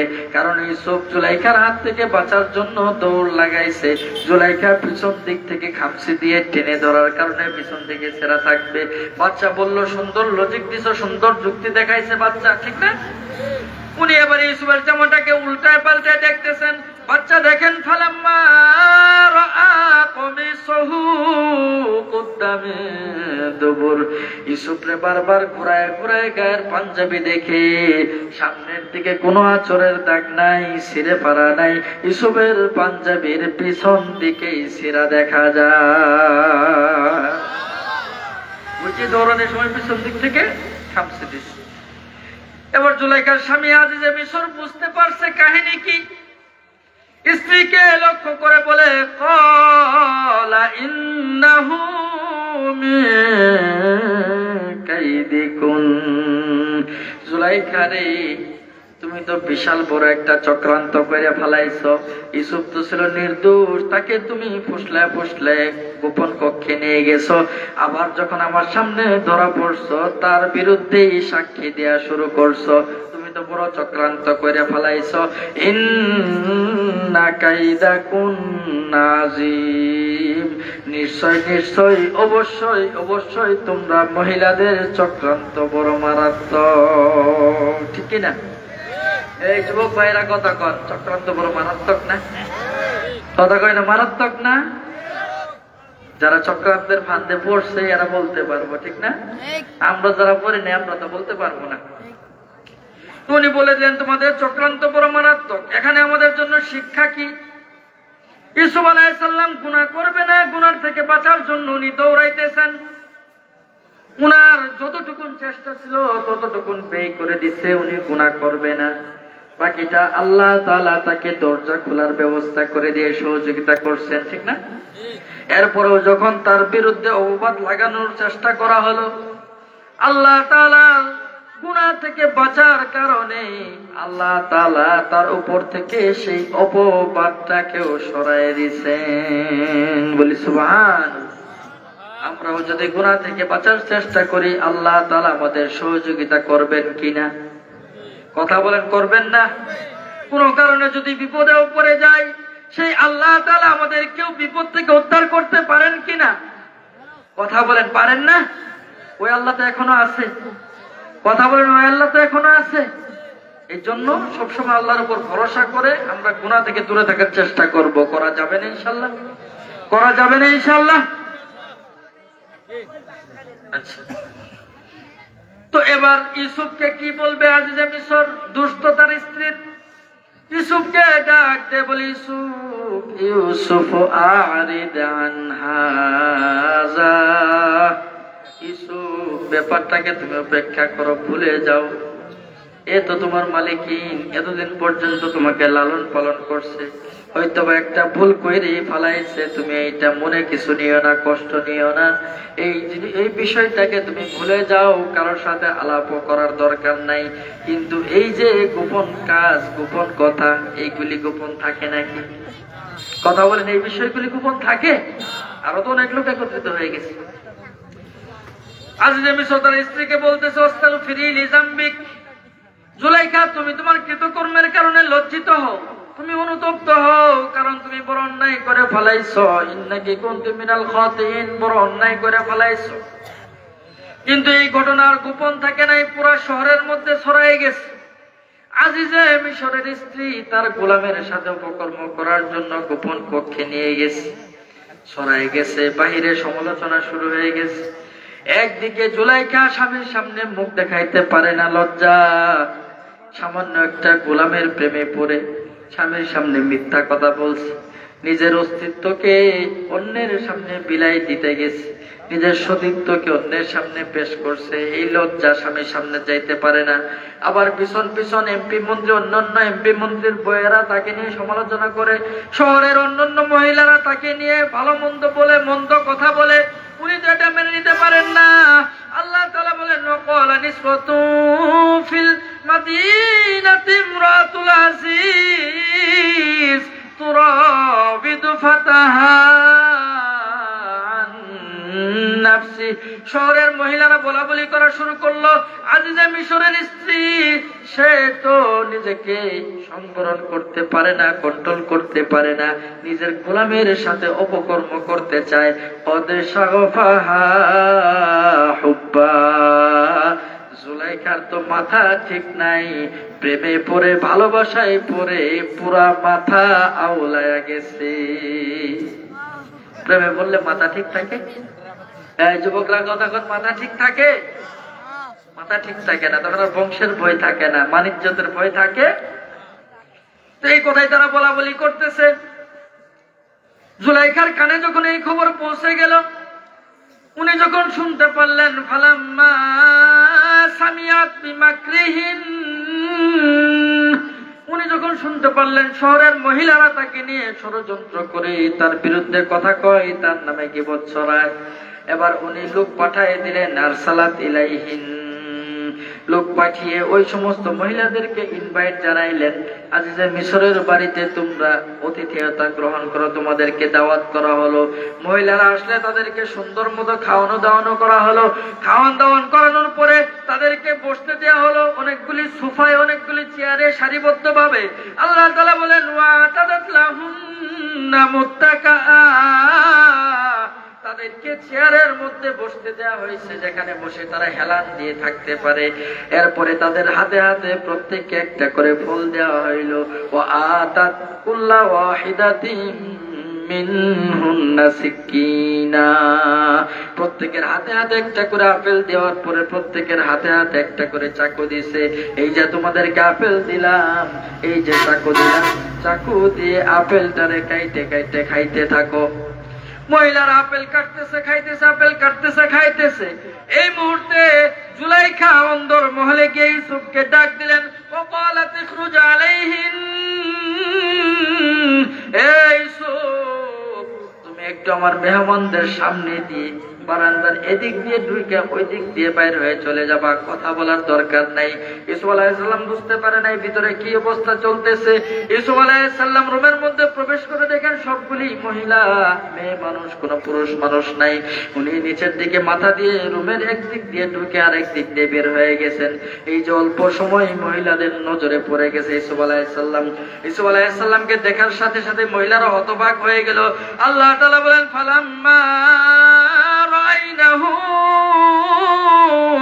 যখন এই মহিলাদের নজর ইউসুফ আলাইহিস সালামের চেহারার দিকে পড়ে গেছে, আকবারনাহু, সকল মহিলারাই হতভম্ব হয়ে গেছে, কিং কর্তব্য বিমূঢ় হয়ে গেছে। ওয়াকুলনা হাশা লিল্লাহ মা হাযা বাশারা, প্রত্যেকেই যেন মুখে মুখে বলতেছে আল্লাহ আমাদেরকে বাঁচাও, এই যে দেখলাম এইটা কোনো মানুষ হতে পারে না। বলি সুবহান। এত সুন্দর আবার মানুষ হয় কেমনে? যার চেহারা থেকে ঠিকরে আলো বের হচ্ছে, নূর বের হচ্ছে, এত সুন্দর নাক, এত সুন্দর চোখ, এত সুন্দর চুলগুলি, এত সুন্দর স্বাস্থ্য, এটা তো কোনো মানুষ হতে পারে না। ইন হাযা ইল্লা মালাকুন কারীম, মহিলারা বলতেছে নিশ্চয় এ কোন আল্লাহ তাআলার পক্ষ থেকে প্রেরিত সম্মানিত ফেরেশতা হবে। ইউসুফ আলাইহিস সালাম এত সুন্দর ছিলেন। এখানে শেষ না, আল্লাহ তাআলা বলেন ওয়াকাত্তানা আইদিয়াহুম, মহিলারা এই যে দেখতেছে বলা বলি করতেছে, আরে এটা কি দেখলাম, এত সুন্দর আবার মানুষ হয় কেমনে? নিচের দিক থেকে ফল কাটতে কাটতে আঙ্গুল কাইটা ফালাইছে, একজনও টের পাই নাই। সাহাবায়ে কেরাম আম্মা জান আয়েশা রাদিয়াল্লাহু তাআলা নাকি একবার জিজ্ঞেস করলেন, ও আম্মা জান একটু আমাদেরকে বর্ণনা দেন রাসূল কতটা সুন্দর ছিল। আম্মা জান আয়েশা রাদিয়াল্লাহু তাআলা না বলেন, রাসূলের চেহারার বর্ণনা দিয়ে আমি শেষ করতে পারবো না, তবে এইটুকুন মনে রাখো ইউসুফ আলাইহিস সালামকে দেখার কারণে যে সমস্ত মহিলারা ছুরি দিয়ে আঙ্গুল কাইটে ফেলাইছে টের পায় নাই, ওই মহিলারা যদি আমার রাসূলের চেহারা দেখতো, ওই চাকু দিয়ে কলিজা কাইটে ফেলাইতো, টেরও পাইতো না। খারাপ লাগতেছে? কষ্ট হইতেছে? সুবহানাল্লাহ কন্যা, যে সুবহানাল্লাহ বললে গুনাহ হয়, কথা বলেন গুনাহ হয়। এরপর আম্মা জান আয়েশা রাদিয়াল্লাহু তাআলা আনহা কবিতা আবৃত্তি করেন। উনি বলেন, লানা শামসুন ওয়ালিল আফাকি শামসুন, শামসি আফযলু মিন শামসিস সামাই, দুনিয়াবাসীর জন্য একটা সূর্য আছে আসমানে, দুনিয়াবাসীর জন্য একটা সূর্য আছে আসমানে, আমি আয়েশার জন্য একটা সূর্য আছে আমার ঘরের মধ্যে। শামসুস সামাই তাতলু বাদাল ফাজরি, শামসি তাতলু বাদাল শাই। তবে মনে রাখো দুনিয়াবাসীর জন্য আসমানে যে সূর্য আছে ওই সূর্য থেকে আমার ঘরের সূর্যটা বড় দামি।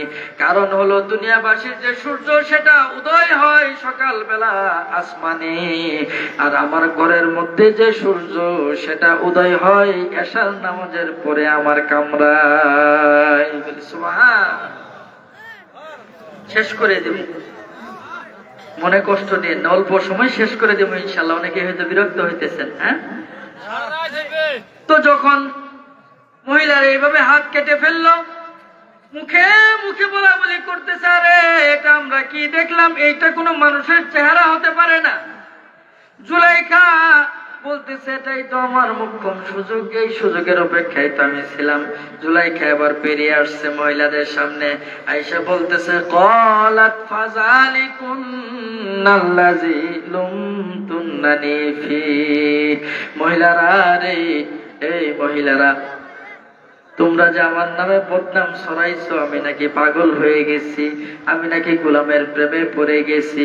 তোমাদের সামনে ছেড়ে দিছি মাত্র 1 মিনিটের জন্য, তোমরা নিজেরা নিজেদেরকে কন্ট্রোল করতে পারো নাই। এক একজন এক এক রকম মন্তব্য, কেউ তার নাকের প্রশংসা করো, কেউ তার চেহারার প্রশংসা করো, কেউ তার চুলের প্রশংসা করো, কেউ বলতেছে কোনো মানুষই না ফেরেশতা হবে। তোমরা তো পাগল হয়ে গেছো 1 মিনিট দেখা। এই যুবককে যখন আমি 24টা ঘন্টা আমার সামনে হাঁটা চলাফেরা করতে দেখি, আমি কিভাবে নিজেকে কন্ট্রোল করতে পারি? আমি তো কন্ট্রোল করতে পারি না, নিয়ন্ত্রণ হারা হয়ে যায়। এখন যেহেতু তোমাদেরকে ইনভাইট করছি, দাওয়াত করছি, কি জন্য আমি পাগল হয়েছি এইটাও তোমাদেরকে বুঝাইলাম। এবার তোমরা একটু আমার পক্ষ থেকে কাজ করে দাও। বলে যে কি কাজ করতে হবে? কই যে একটু আমার পক্ষ থেকে ইউসুফরে গিয়ে বুঝাও যেন সে আমার কথা মাইনে নেয়, সে যেন আমার প্রস্তাব মাইনে নেয়।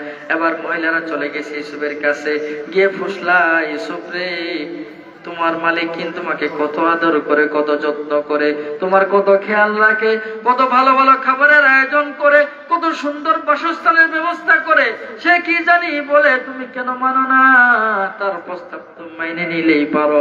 ইউসুফ আলাইহিস সালাম মনে মনে চিন্তা করে, আরে আগে তো ভেজাল ছিল একজন, এখন তো সমস্যা হয়ে গেছে আরো অনেকজন। এরাও দেখি আমাকে গুনাহের দিকে ডাকে, এরাও দেখি আমাকে গুনাহের দিকে প্রস্তাব দেয়। ইউসুফ আলাইহিস সালাম কোনো কথা কয় না, ইউসুফ আলাইহিস সালাম চুপচাপ হয়ে আছেন। এর মধ্য থেকে কয়েকজন মহিলা নিজেদের পক্ষ থেকে প্রস্তাব পেশ করে, ইউসুফ তোমার যদি জুলাইখাকে পছন্দ না হয় আমাদের দিকে তাকাও, দেখো তো আমাদের মধ্যে কাউকে পছন্দ হয় নাকি। যদি আমাদের মধ্যে কাউকে পছন্দ হয় তাও তুমি বলতে পারো। ইউসুফ আলাইহিস সালাম কথা বলতে পারে না, কোন রকম কথা কয় না, কোন রকম জবাব দেয় না।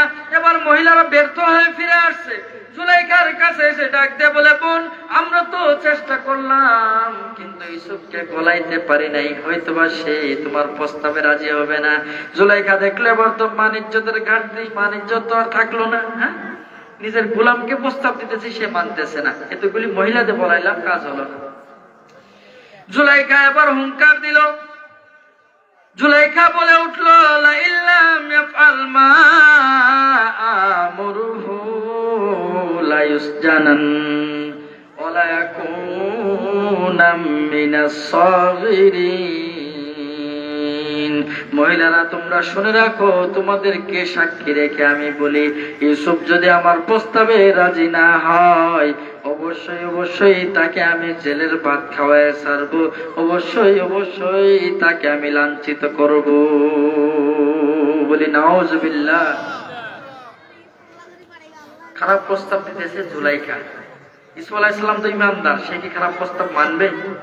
খারাপ প্রস্তাব রক্ষা করবে? সে তো এই প্রস্তাবে রাজি হবে না। তো তাকে এই মন্দ প্রস্তাবে রাজি করার জন্য প্রেসার দিতেছে, তোমাকে জেলে পাঠাবো, তোমার নামে বদনাম ছড়াবো যদি আমার প্রস্তাবে রাজি না হও। চিন্তা করছেন কত বড় জাহেল মহিলা, হ্যাঁ, কত বড় খারাপ হলে এরকম করতে পারে।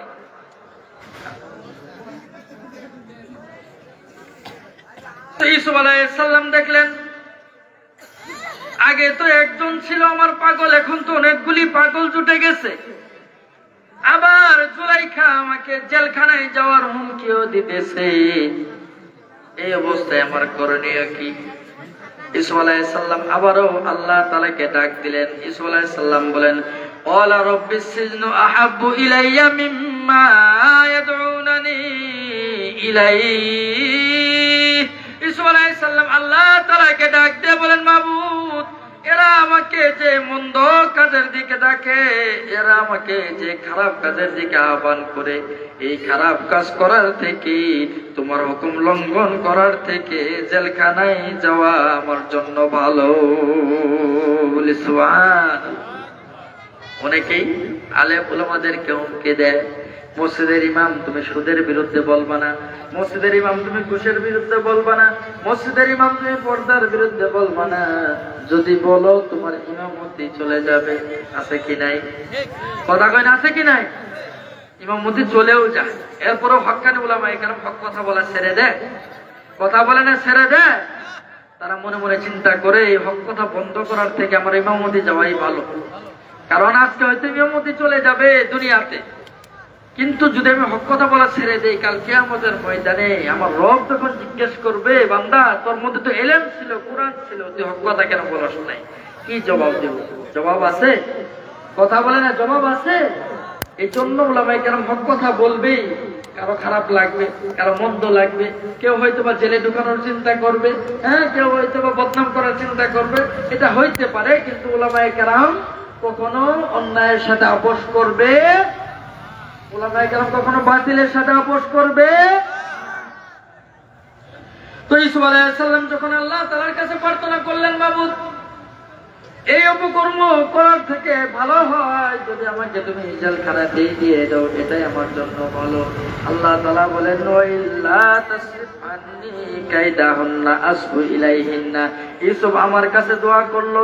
ইউসুফ, আল্লাহ তাআলা বলেন, ইউসুফ যখন আমার কাছে দোয়া করলো, ওয়াইল্লা তাসরিফ আন্নী কাইদাহুন, মাবুদ, তুমি যদি এই মহিলাদের চক্রান্তকে নস্যাৎ করে না দাও, আসবু ইলাইহিন্না, আমি ইউসুফ হয়তোবা তাদের চক্রান্তে পড়ে যাইতে পারি। যদি আমি ইউসুফ তাদের চক্রান্তে পড়ে যাই, আকুম মিনাল জাহিলিন, আমি ইউসুফ জাহেলদের অন্তর্ভুক্ত হয়ে যাব। আল্লাহ তাআলা বলেন, ফাস্তাজাবা লাহু রাব্বুহু, আমি আল্লাহ তাআলা ইউসুফের দোয়াকে কবুল করে নিলাম। ফাসরাফা আনহু কাইদাহুম, আমি ওই সমস্ত মহিলাদের চক্রান্তকে ব্যর্থ করে দিলাম, চক্রান্তকে নস্যাৎ করে দিলাম। ইন্নাহু হুয়াস সামিউল বাসীর, কারণ দুনিয়াতে কোনো বান্দা যখন আমার কাছে কান্নাকাটি করে, আমি বান্দার সমস্ত কথা শুনতেও পারি, বুঝতেও পারি। বলি সুবহানাল্লাহ। কিভাবে তাকে জেলখানায় পাঠাইলেন? আল্লাহ তাআলা বলেন, সুম্মা বাদা লাহুম মিন বাদি মা রাবুল আয়াতি লা ইয়াসজুনুন্নাহু হাত্তা হিন। যখন জুলাইখার স্বামী আজিজা মিশর বুঝতে পারলো, আগে তো জুলাইখা ইউসুফের প্রেমে পাগল ছিল, এখন তো শহরের অনেক মহিলাই তার প্রেমে পাগল। এই অবস্থায় যদি ইউসুফকে বাহিরে রাখা হয়, তাহলে তো তার জন্য বিপদ হয়ে যাবে। তার দরকার নাই, বিনা নোটিশে, বিনা ওয়ারেন্টে ইউসুফ আলাইহিস সালামকে জেলখানার মধ্যে ঢুকাই দিয়েছে। বলি নাউজুবিল্লাহ। ইউসুফ আলাইহিস সালাম দোষী না জুলাইখা দোষী? ইউসুফ আলাইহিস সালাম দোষী না এলাকার মহিলাগুলি দোষী? দোষীরা বাহিরে ঘুরে, যে সত্যবাদী, যে হকপন্থী, তাকে ঢুকানো হয়েছে কোথায়? জেলখানায়। এমন নজির দুনিয়াতে আছে না? কথা বলেন, আছে না? ইউসুফ আলাইহিস সালামকে ঢুকাই দেওয়া হয়েছে জেলখানার মধ্যে। আল্লাহ তাআলা বলেন, ইউসুফ তো আমার মুখলিস বান্দা, সে তো আমার হুকুমের বাইরে কোনো কাজ করে না, কিন্তু তোমরা চক্রান্ত করে আমার ইউসুফকে জেলখানায় ঢুকাইছো। আমি আল্লাহ তাআলা এমন খেল খেলাবো, ইউসুফকে জেলখানা থেকে তোমাদের মাধ্যমে সম্মানের সাথে বের করে নিয়ে আসবো। আল্লাহ তাআলা পারেন না? কথা বলেন, পারেন না? শুনবেন কিছুক্ষণ, আরো বলবো কিছুক্ষণ। ইউসুফ আলাইহিস সালাম যখন জেলের মধ্যে চলে গেছে, আল্লাহ তাআলা বলেন ইউসুফের সাথে সাথে আরো দুইজন যুবক জেলের মধ্যে প্রবেশ করলো। আল্লাহ তাআলা বলেন ও দাখলা মাহুস সিজনা ফাতায়ান ক্বালা আহাদুহুমা ইন্নী আরানী আসির খামরা। ইউসুফ আলাইহিস সালামকে যখন জেলখানায় ঢুকাই দেওয়া হয়েছে, উনি তো নবী পরিবারের সন্তান, উনি জেলখানার মধ্যে গিয়ে দেখেন খুনিরা বসা, জেলখানার মধ্যে গিয়ে দেখেন সবগুলি চোর বাটপার বসা, জেলখানার মধ্যে গিয়ে দেখেন সব অপরাধীরা বসা। ইউসুফ আলাইহিস সালাম অপরাধীদের সাথে খুশ গল্প করেন, ডাকাতদেরকে হেদায়েতের কথা বলেন, চোরদেরকে হেদায়েতের কথা বলেন, জিনাখোরদেরকে হেদায়েতের কথা বলেন। আস্তে আস্তে আস্তে আস্তে আস্তে আস্তে ইউসুফ আলাইহিস সালামের ব্যবহার দেখে, তার কথার মাধুর্যতা দেখে ওই চোরগুলি, ওই বাটপারগুলি, ওই চেষ্টাগুলি আস্তে আস্তে ভালোর পথে আসতেছে। অনেকে ইউসুফ আলাইহিস সালাম তার দাদা ইব্রাহিম, ইসহাক, তার বাবা ইয়াকুবের ধর্মের দিকে তিনি যখন দাওয়াত দেওয়া শুরু করছেন, জেলের সমস্ত চোর বাটপার লুচ্চা বদমাইশ গুন্ডাগুলি ইমানদার হওয়া শুরু করছে। হকপন্থীদেরকে কখনো দমায় রাখা যায় না।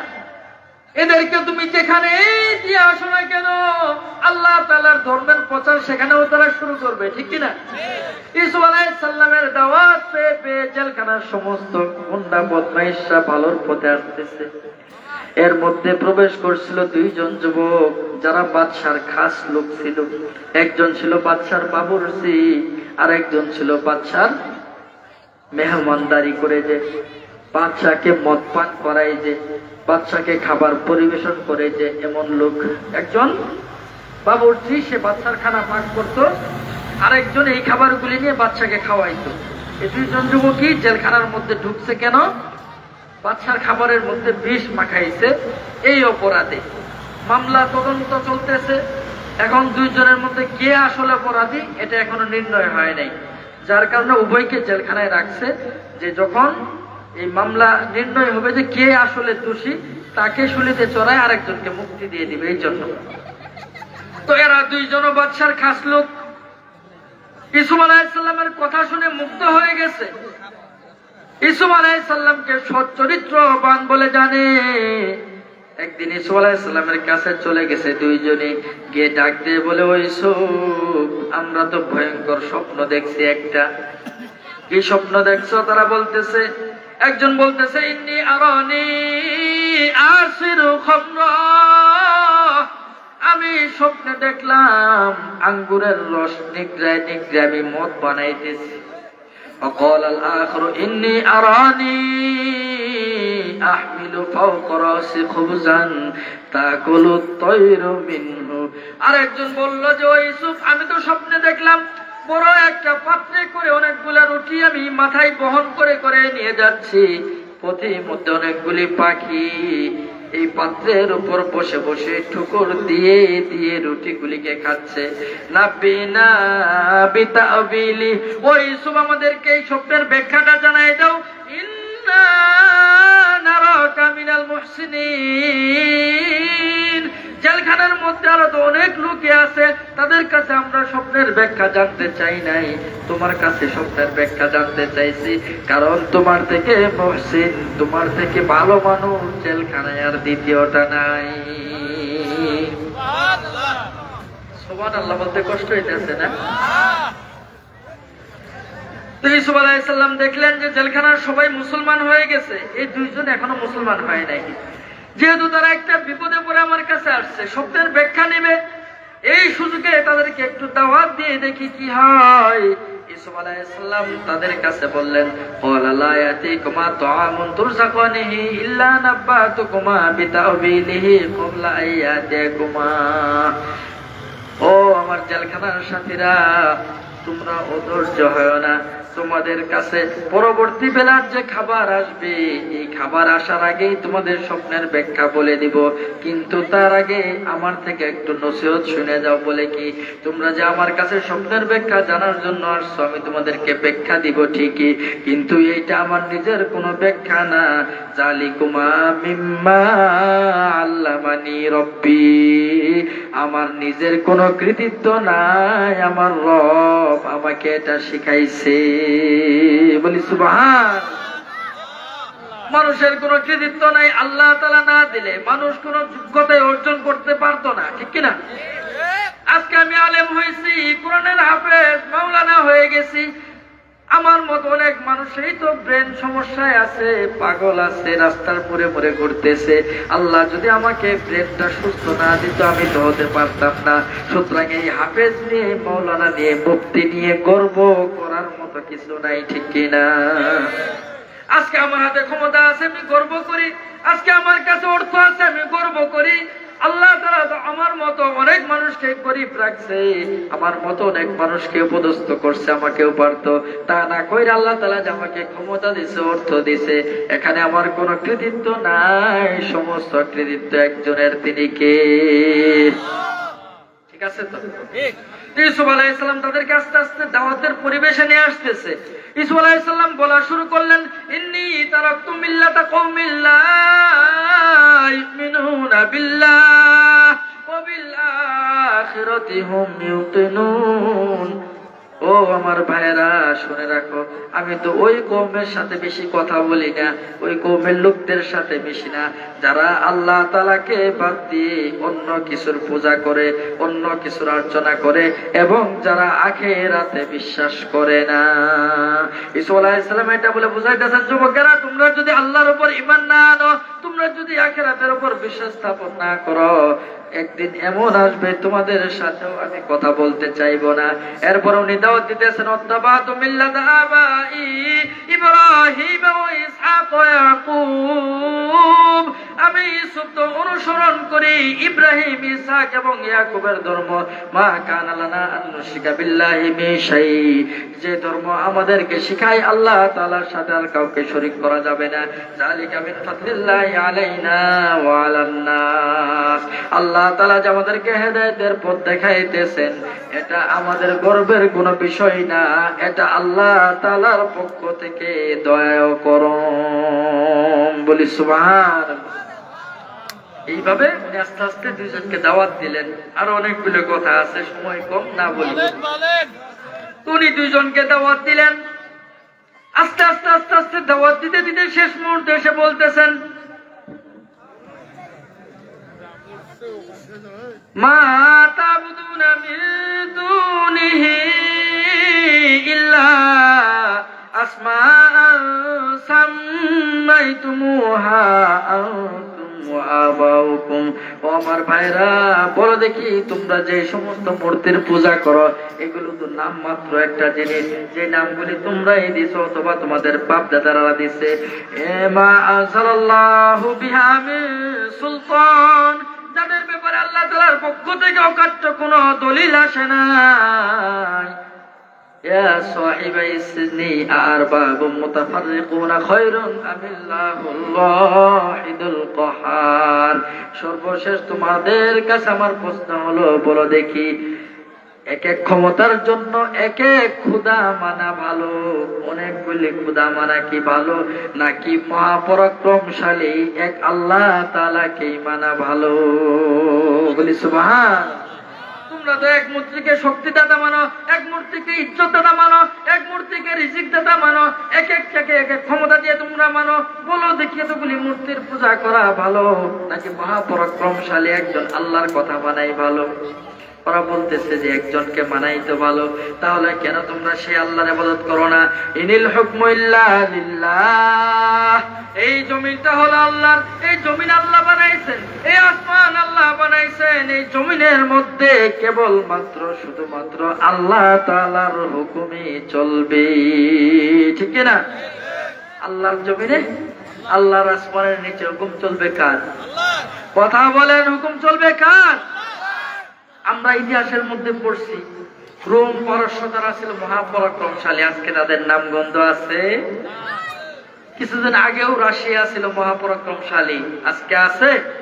এখন আবার আমেরিকা, হ্যাঁ, আমেরিকা মহাশক্তিধর না?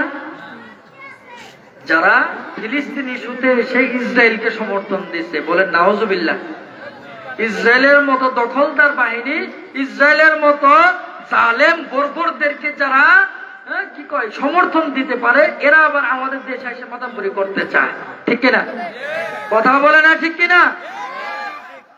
ফিলিস্তিনের শিশুদের উপর নির্যাতন, জুলুম করা হচ্ছে, আক্রমণ করা হচ্ছে, ফিলিস্তিনের নারীদের উপর আক্রমণ করা হচ্ছে, ফিলিস্তিনের হাসপাতালে বোমা মারা হচ্ছে, ফিলিস্তিনের স্কুলগুলিতে বোমা মারা হচ্ছে। এর থেকে বর্বর কাহিনী আরো কিছু হতে পারে? মুসলমান কথা বলে আরো কিছু হতে পারে? এবার ফিলিস্তিন থেকে হামাস একটু খেপছে, লেবানন থেকে হিজবুল্লাহ একটু খেপছে, লিবিয়া থেকে আরেকটা গ্রুপ একটু খেপছে, ইরান একটু খেপছে, কিছু আগে শুনলাম ইরাকও একটু খেপছে।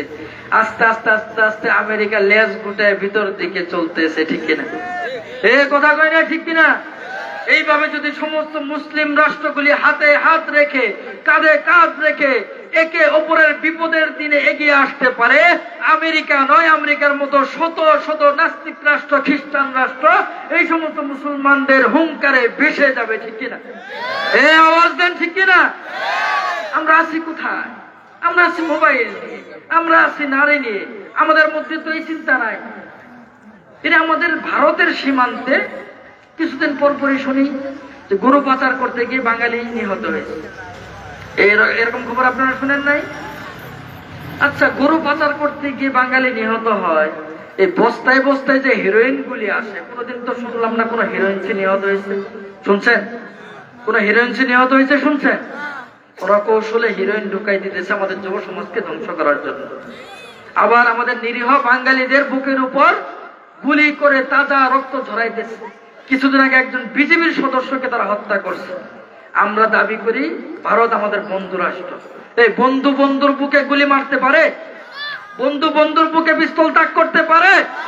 কোন বন্ধু বন্ধুর দেশের লোকদেরকে মারতে পারে? ইন্ডিয়ায় দুঃসাহস দেখাইতেছে, এখনো দেখাইতেছে, ভবিষ্যতে হয়তোবা দেখাবে। আর বেশি দিন দূরে নাই, হয়তোবা তারা আমাদের উপর আক্রমণের চেষ্টা করবে। যুবক, তোমরা রেডি থাকো। আমাদের বাংলাদেশে আমরা যদি বেঁচে থাকি, আমাদের বেঁচে থাকা অবস্থায় যদি কোন কালো চক্ষু আমাদের দেশকে ছিনাই নিতে চায়, আমাদের দেশের 1 ইঞ্চি মাটিকে দখল করতে চায়, আমাদের জীবন চলে যাবে। আমাদের দেশের 1 ইঞ্চি মাটি আমরা ছেড়ে দিব না, ঠিক কিনা? কথা বলো, ঠিক কিনা? আমি তোমাদের আজকের এই মাহফিল থেকে উদারত আহ্বান জানাবো, ইন্ডিয়ার পণ্য তোমরা বয়কট করো। এদের পণ্য ব্যবহার করে আমরা এই ট্যাক্সের টাকা দিয়ে তারা পিস্তল কিনে বিজেপির তাদের বর্ডার গার্ডের হাতে দেয়।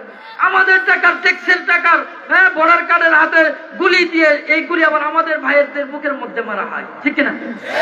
কথা বলো, ঠিক কিনা? আমাদের দেশি প্রোডাক্ট নাই, দেশি স্নো, পাউডার, তেল, কোন জিনিসটা আমাদের দেশে তৈরি হয় না বলেন? আমরা যদি একটু সচেতন হই, আমাদের কোটি কোটি ডলার আমাদের দেশের মধ্যে থেকে যাবে, আমাদের দেশীয় কোম্পানিগুলি স্বয়ংসম্পূর্ণ হবে, আমাদের রিজার্ভ শূন্যতা দূর হয়ে যাবে। আমরা যদি একটু চেষ্টা করি তবে কেবল সম্ভব, ঠিক কিনা? কথা বলে না, ঠিক কিনা?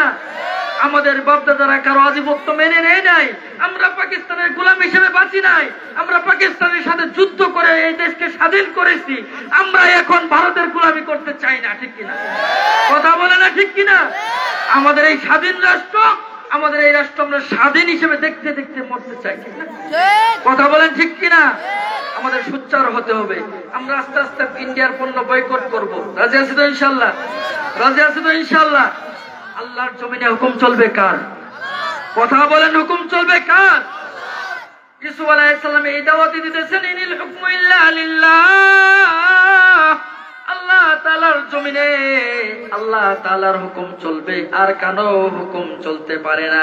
আমারও আল্লাহ তাবুদু ইল্লা ইয়া।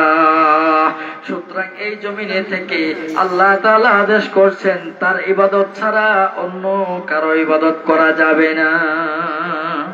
সুতরাং ভাইরা আমার, তোমরা ইসলাম গ্রহণ করে নাও।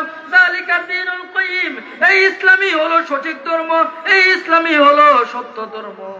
ওয়ালাকিন্না আকসারান নাসি লা ইয়ালামুন, কিন্তু অধিকাংশ মানুষই এটা জানে না। এবার দুইজন যুবক যেহেতু আসছে শব্দের ব্যাখ্যা জানার জন্য, ইউসুফ আলাইহিস সালাম শব্দের ব্যাখ্যা বলে দিলেন। ইয়া সাহিবাই সিন্নি আম্মা আহাদুকুমা ফায়াসকি রাব্বাহু খামরা, ও আমার ভাইরা, ও আমার জেলখানার সাথীরা, তোমরা যে স্বপ্ন দেখছো, আঙ্গুর নিংড়ায় শরাব বাইর করতেছো, মদ বানাইতেছো, তোমার স্বপ্নের ব্যাখ্যা হলো তুমি আগের মতো বাদশার দরবারে যে চাকরিতে ছিলা, ওই চাকরিতে বহাল তবিয়তেই থাকবা। ও আম্মালা আখরু ফাইসলাবু ফাতাকুলুত তায়রু মির রাসি, আরেকজন যে স্বপ্নে দেখছিলা মাথার মধ্যে একটা টুকরিতে করে একটা বলে করে অনেকগুলি রুটি নিয়ে যাচ্ছ, পাখি টুকরায় টুকরায় খাচ্ছে, এর ব্যাখ্যা হলো তুমি বাদশাকে যে হত্যা করার জন্য খাবারে বিষ মিশাইছিলা, এই দোষ তোমার জন্য সাব্যস্ত হবে, যার কারণে বাদশা তোমাকে শুলিতে চড়াবে। বাদশা তোমাকে শুলিতে চড়ানোর পরে রাস্তার মোড়ের মধ্যে টাঙ্গায় রাখবে, আর তোমার মাথা থেকে পাখিরা টুকরায় টুকরায় তোমার মস্তক খাবে। ব্যাখ্যা দিয়ে দিছি। ইসু আলাইহিস সালাম ব্যাখ্যা দেওয়ার পরে আবারও জানায় দিলেন, কুজিয়াল আমরুল্লাযী ফীহি তাস্তাফতিয়ান।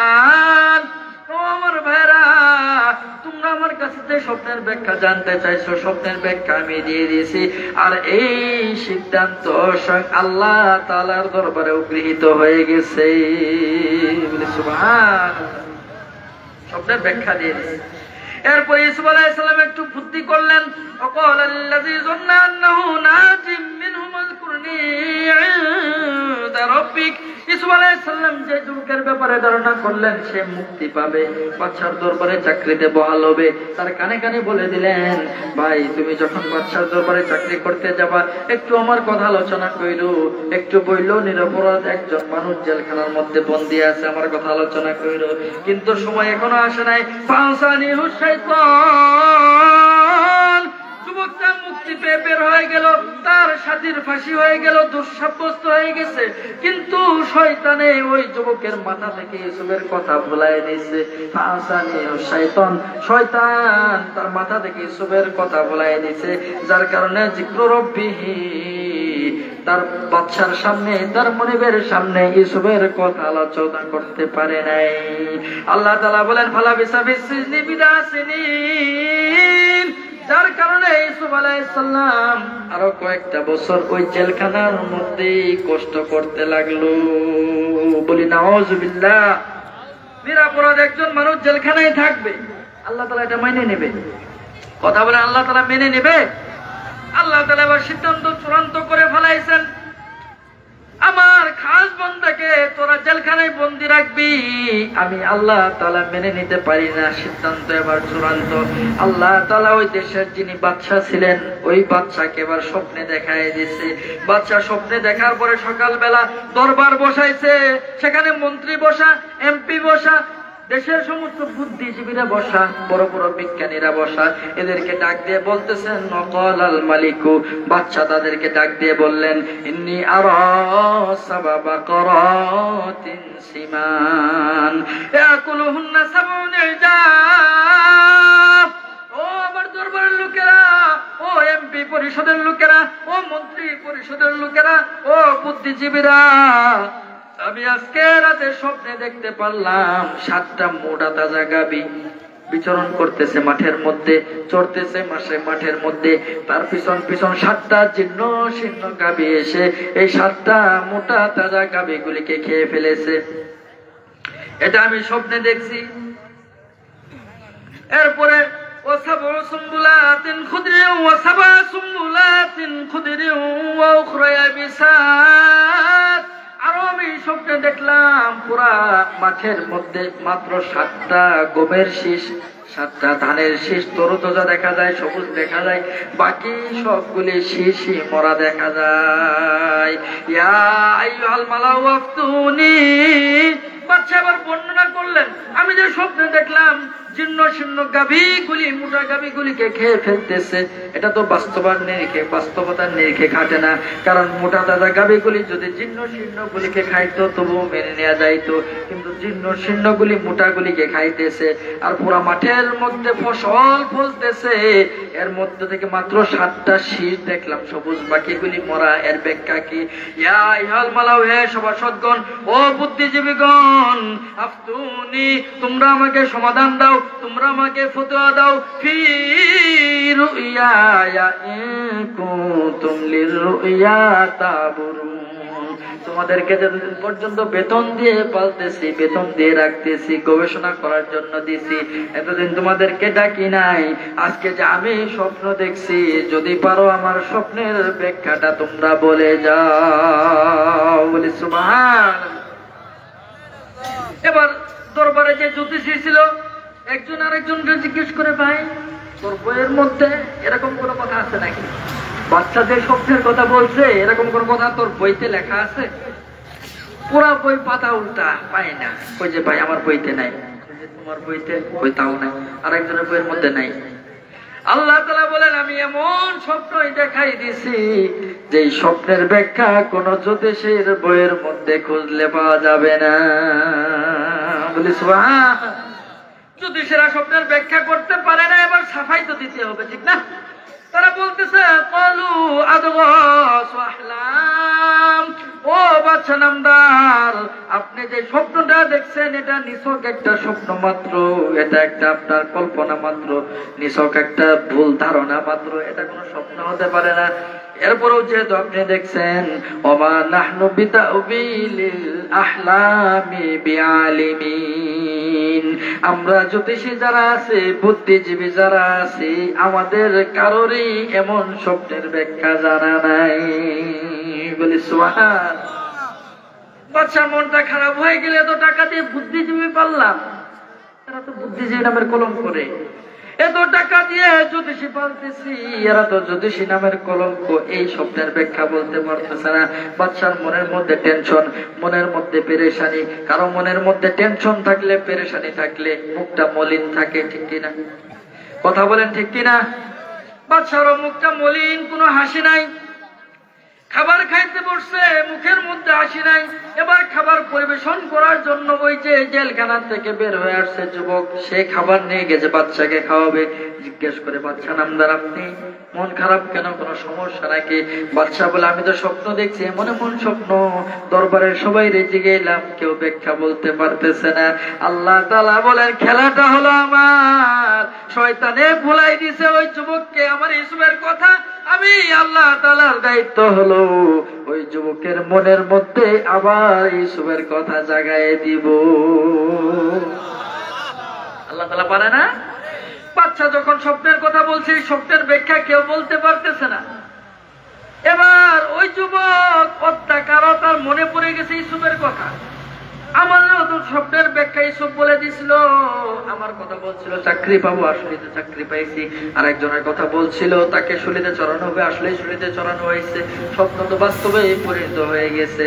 এবার এই যুবক বাচ্চাকে ডাক দে, বলে, আনা উনাব্বিউকুম বিতাবিলিহি ফারসিলুন, ও বাচ্চা নামদার, আমি একজন যুবকের সন্ধান জানি, যে যুবক আপনার এই স্বপ্নের ব্যাখ্যা বলতে পারে।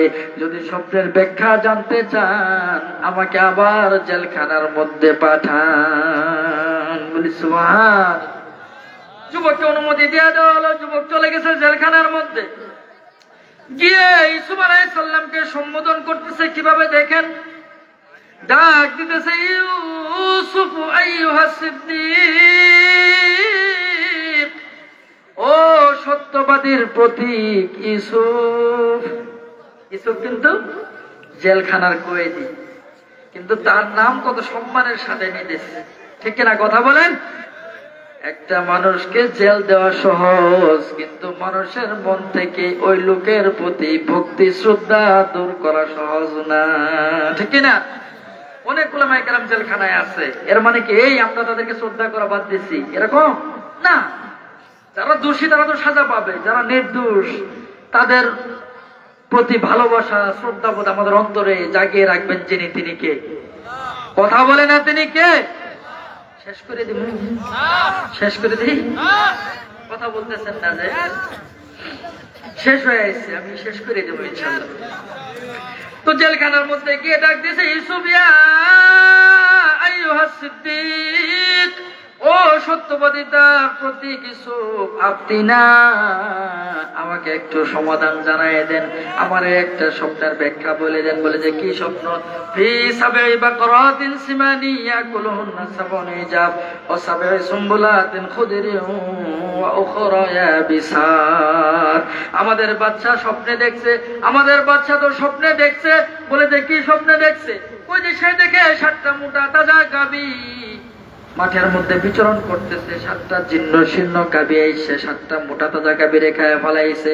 আর সারা মাঠের মধ্যে সমস্ত ধানগুলি গমগুলি মোরা, মাত্র 7টা শীষ সবুজ শ্যামল আছে। ব্যাপার কি? ইউসুফ আলাইহিস সালাম জানাই দিলেন, গিয়ে তোর বাচ্চাকে বলিস আগামী 7 বছর আসতেছে, খুবই ফসল ফলবে দেশের মধ্যে। এরপরে 7 বছর আল্লাহ তাআলার পক্ষ থেকে দুর্ভিক্ষ আসবে।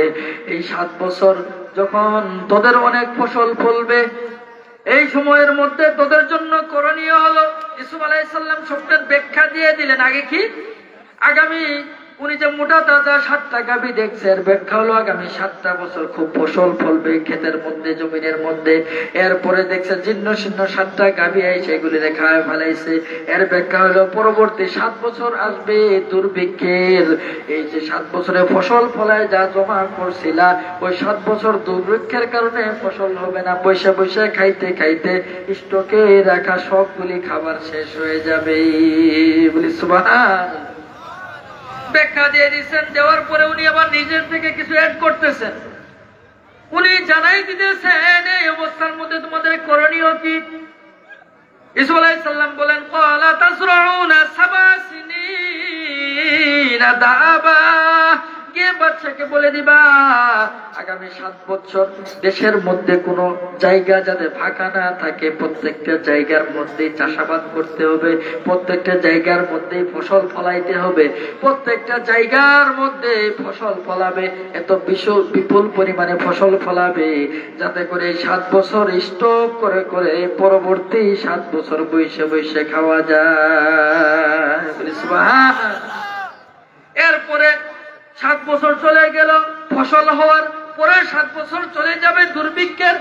এরপরে আসবে এমন একটা বছর, উনি বলেন সুম্মায়াতি মিন বাদি যালিকা আমুন ফীহি ইগাসুন নাস ওয়া ফীহি ইয়াসিরুন।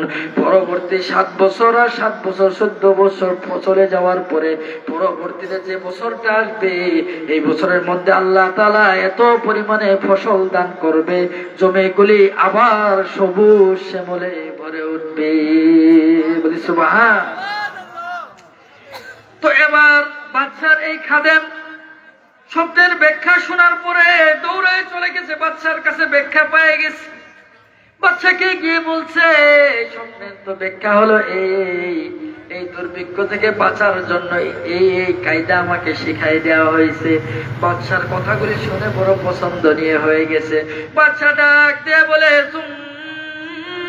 وقال الملك ائتوني به। আমার দরবারের মন্ত্রীরা কই রে? ও আমার বুদ্ধিজীবীরা কই রে? দেশের সব চোর চোরটা বদমাইশ গুন্ডা বাহির দিয়ে ঘুরবে, আর এত বড় বুদ্ধিমান জেলখানার মধ্যে থাকবে, এটা আমি বাদশা মেনে নিতে পারি না। বলি সুবহানাল্লাহ। এত বড় বুদ্ধিমান তোরা দেশের কেউ স্বপ্নের ব্যাখ্যা বলতে পারলি না। বুদ্ধিজীবীরা ফেল, এমপি ফেল, মন্ত্রী ফেল, জ্যোতিষীরাও ফেল। এই জায়গার মধ্যে যিনি উত্তরগুলি দিয়ে দিল এবং দুর্ভিক্ষ থেকে পরিত্রাণের যে কলাকৌশল বলে দিল, সে নিশ্চয়ই জ্ঞানী ব্যক্তি হবে। তার জেলখানায় থাকা চলে না, তাকে দ্রুত গিয়ে আমার সামনে নিয়ে আসো। বলি সুবহানাল্লাহ। আল্লাহ তাআলা পারেন না? কথা বলেন, পারে কিনা? এবার বাদশার লোকজন চলে গেলে ইউসুফ আলাইহিস সালামের কাছে। খেয়াল করেন, قال ارجع إلى ربك فلما جاءه الرسول বাদশার দূতেরা মন্ত্রীরা গিয়ে ইউসুফ আলাইহিস সালামের কাছে আরজি পেশ করলো, আপনাকে তো বাদশা তার দরবারে ডাকছে, তার খাস কামরায় ডাকছে, আপনার সাথে একটু কথা বলতে চায়, আপনার সাথে একটু একান্তে দেখা করতে চায়। ইউসুফ আলাইহিস সালাম বলে দিলেন, ইরজি ইলা রাব্বিক, তোমরা চলে যাও তোমাদের বাদশার কাছে। আমি যে দোষ কাদের মধ্যে নিয়ে জেলখানায় প্রবেশ করছি, এই দোষ আমার কাদের মধ্যে থাকা অবস্থায় আমি বাইরে বের হতে পারি না। যেহেতু দোষ নিয়ে জেলখানার মধ্যে আসছি, এখন যখন আমি এই দোষ থেকে নিষ্কৃতি পাবো, যখন সাব্যস্ত হবে যে আমি দোষী ছিলাম না, ওই মহিলারাই দোষী ছিল। মনে আছে নাকি? মনে আছে? যখন প্রমাণ হবে আমার দোষ ছিল না, মহিলার দোষ ছিল, এরপরে আমি কেবল পার হব, এর আগে আমি বের হইতে পারবো না। এবার যখন বাদশার ওই লোকেরা গিয়ে বাদশাকে বললো, বাদশা নামদার ইউসুফ তো বের হতে চাই না, কারণ তাকে মিথ্যা মামলা দিয়ে ফাঁসাই দেওয়া হয়েছে। সে চাচ্ছে আপনার দয়ার মাধ্যমে সে বের হবে না, কারণ সে তো নবী বংশের সন্তান। আপনার দয়ার মাধ্যমে যদি বের হয় তাহলে তো তার দোষটা ভুল, এটা প্রমাণিত হলো না। একজন নবীর গায়ের মধ্যে মেইলি কোন অপবাদ থাকবে, এটা হতে পারে না। সে এটা সুষ্ঠু তদন্ত চায়। বাদশা বলল যে আচ্ছা দেখি তদন্ত করি। বাদশা এবার তদন্ত কমিটি গঠন করে ওই মহিলাদেরকে ডাকাইলো যারা আঙ্গুল কাইটা ফেলাইছে। বাদশা তাদেরকে ডাক দিয়ে জিজ্ঞেস করলো, মা খতবুকুন্না ইয রাওয়াতুন্না ইউসুফ আন নাফসি, ও মহিলারা তোমরা একটু আমাকে বলো সেই দিনের ঘটনা কি হয়েছিল, তোমরা যেদিন হাত কাটছিলা ইউসুফরে দেখে, আর কি কি ঘটনা হয়েছিল একটু আমারে কইলা গো। অনেকদিন হয়ে গেছে, দীর্ঘদিন হয়ে গেছে, মহিলাদের অন্তর থেকে ইউসুফের ভালোবাসাও দূরে চলে গেছে। তারাও বুঝতে পারছে সে একজন নিরপরাধ মানুষ, জেলখানার ভিতরে থাকবে, এটা হয় না। মহিলারা বাদশাকে ডাক দিলেন, কুলনা হাশা লিল্লাহ মা আলিমনা আলাইহি মিন সু। মহিলারা বাদশাকে ডাক দিয়ে বললেন, বাদশা নামদার আল্লাহ তাআলা আমাদের উপর রহমত দান করুক, আমরা ওই ইউসুফের থেকে কোন ধরনের খারাপ আচরণ পাই নাই। বলি সুবহানাল্লাহ। বরং আমরাই তাকে ফুসলাইছি, আমাদের দিকে আহ্বান করছি, সে সাড়া দেয় নাই। তার কোনো দোষ ছিল না, সে কোনো খারাপ আচরণ করে নাই। এরপরে ডাকা হলো আজিজের স্ত্রী জুলাইখাকে, তাকেও জিজ্ঞেস করা হলো, তুমি বলো দেখি ব্যাপার কি।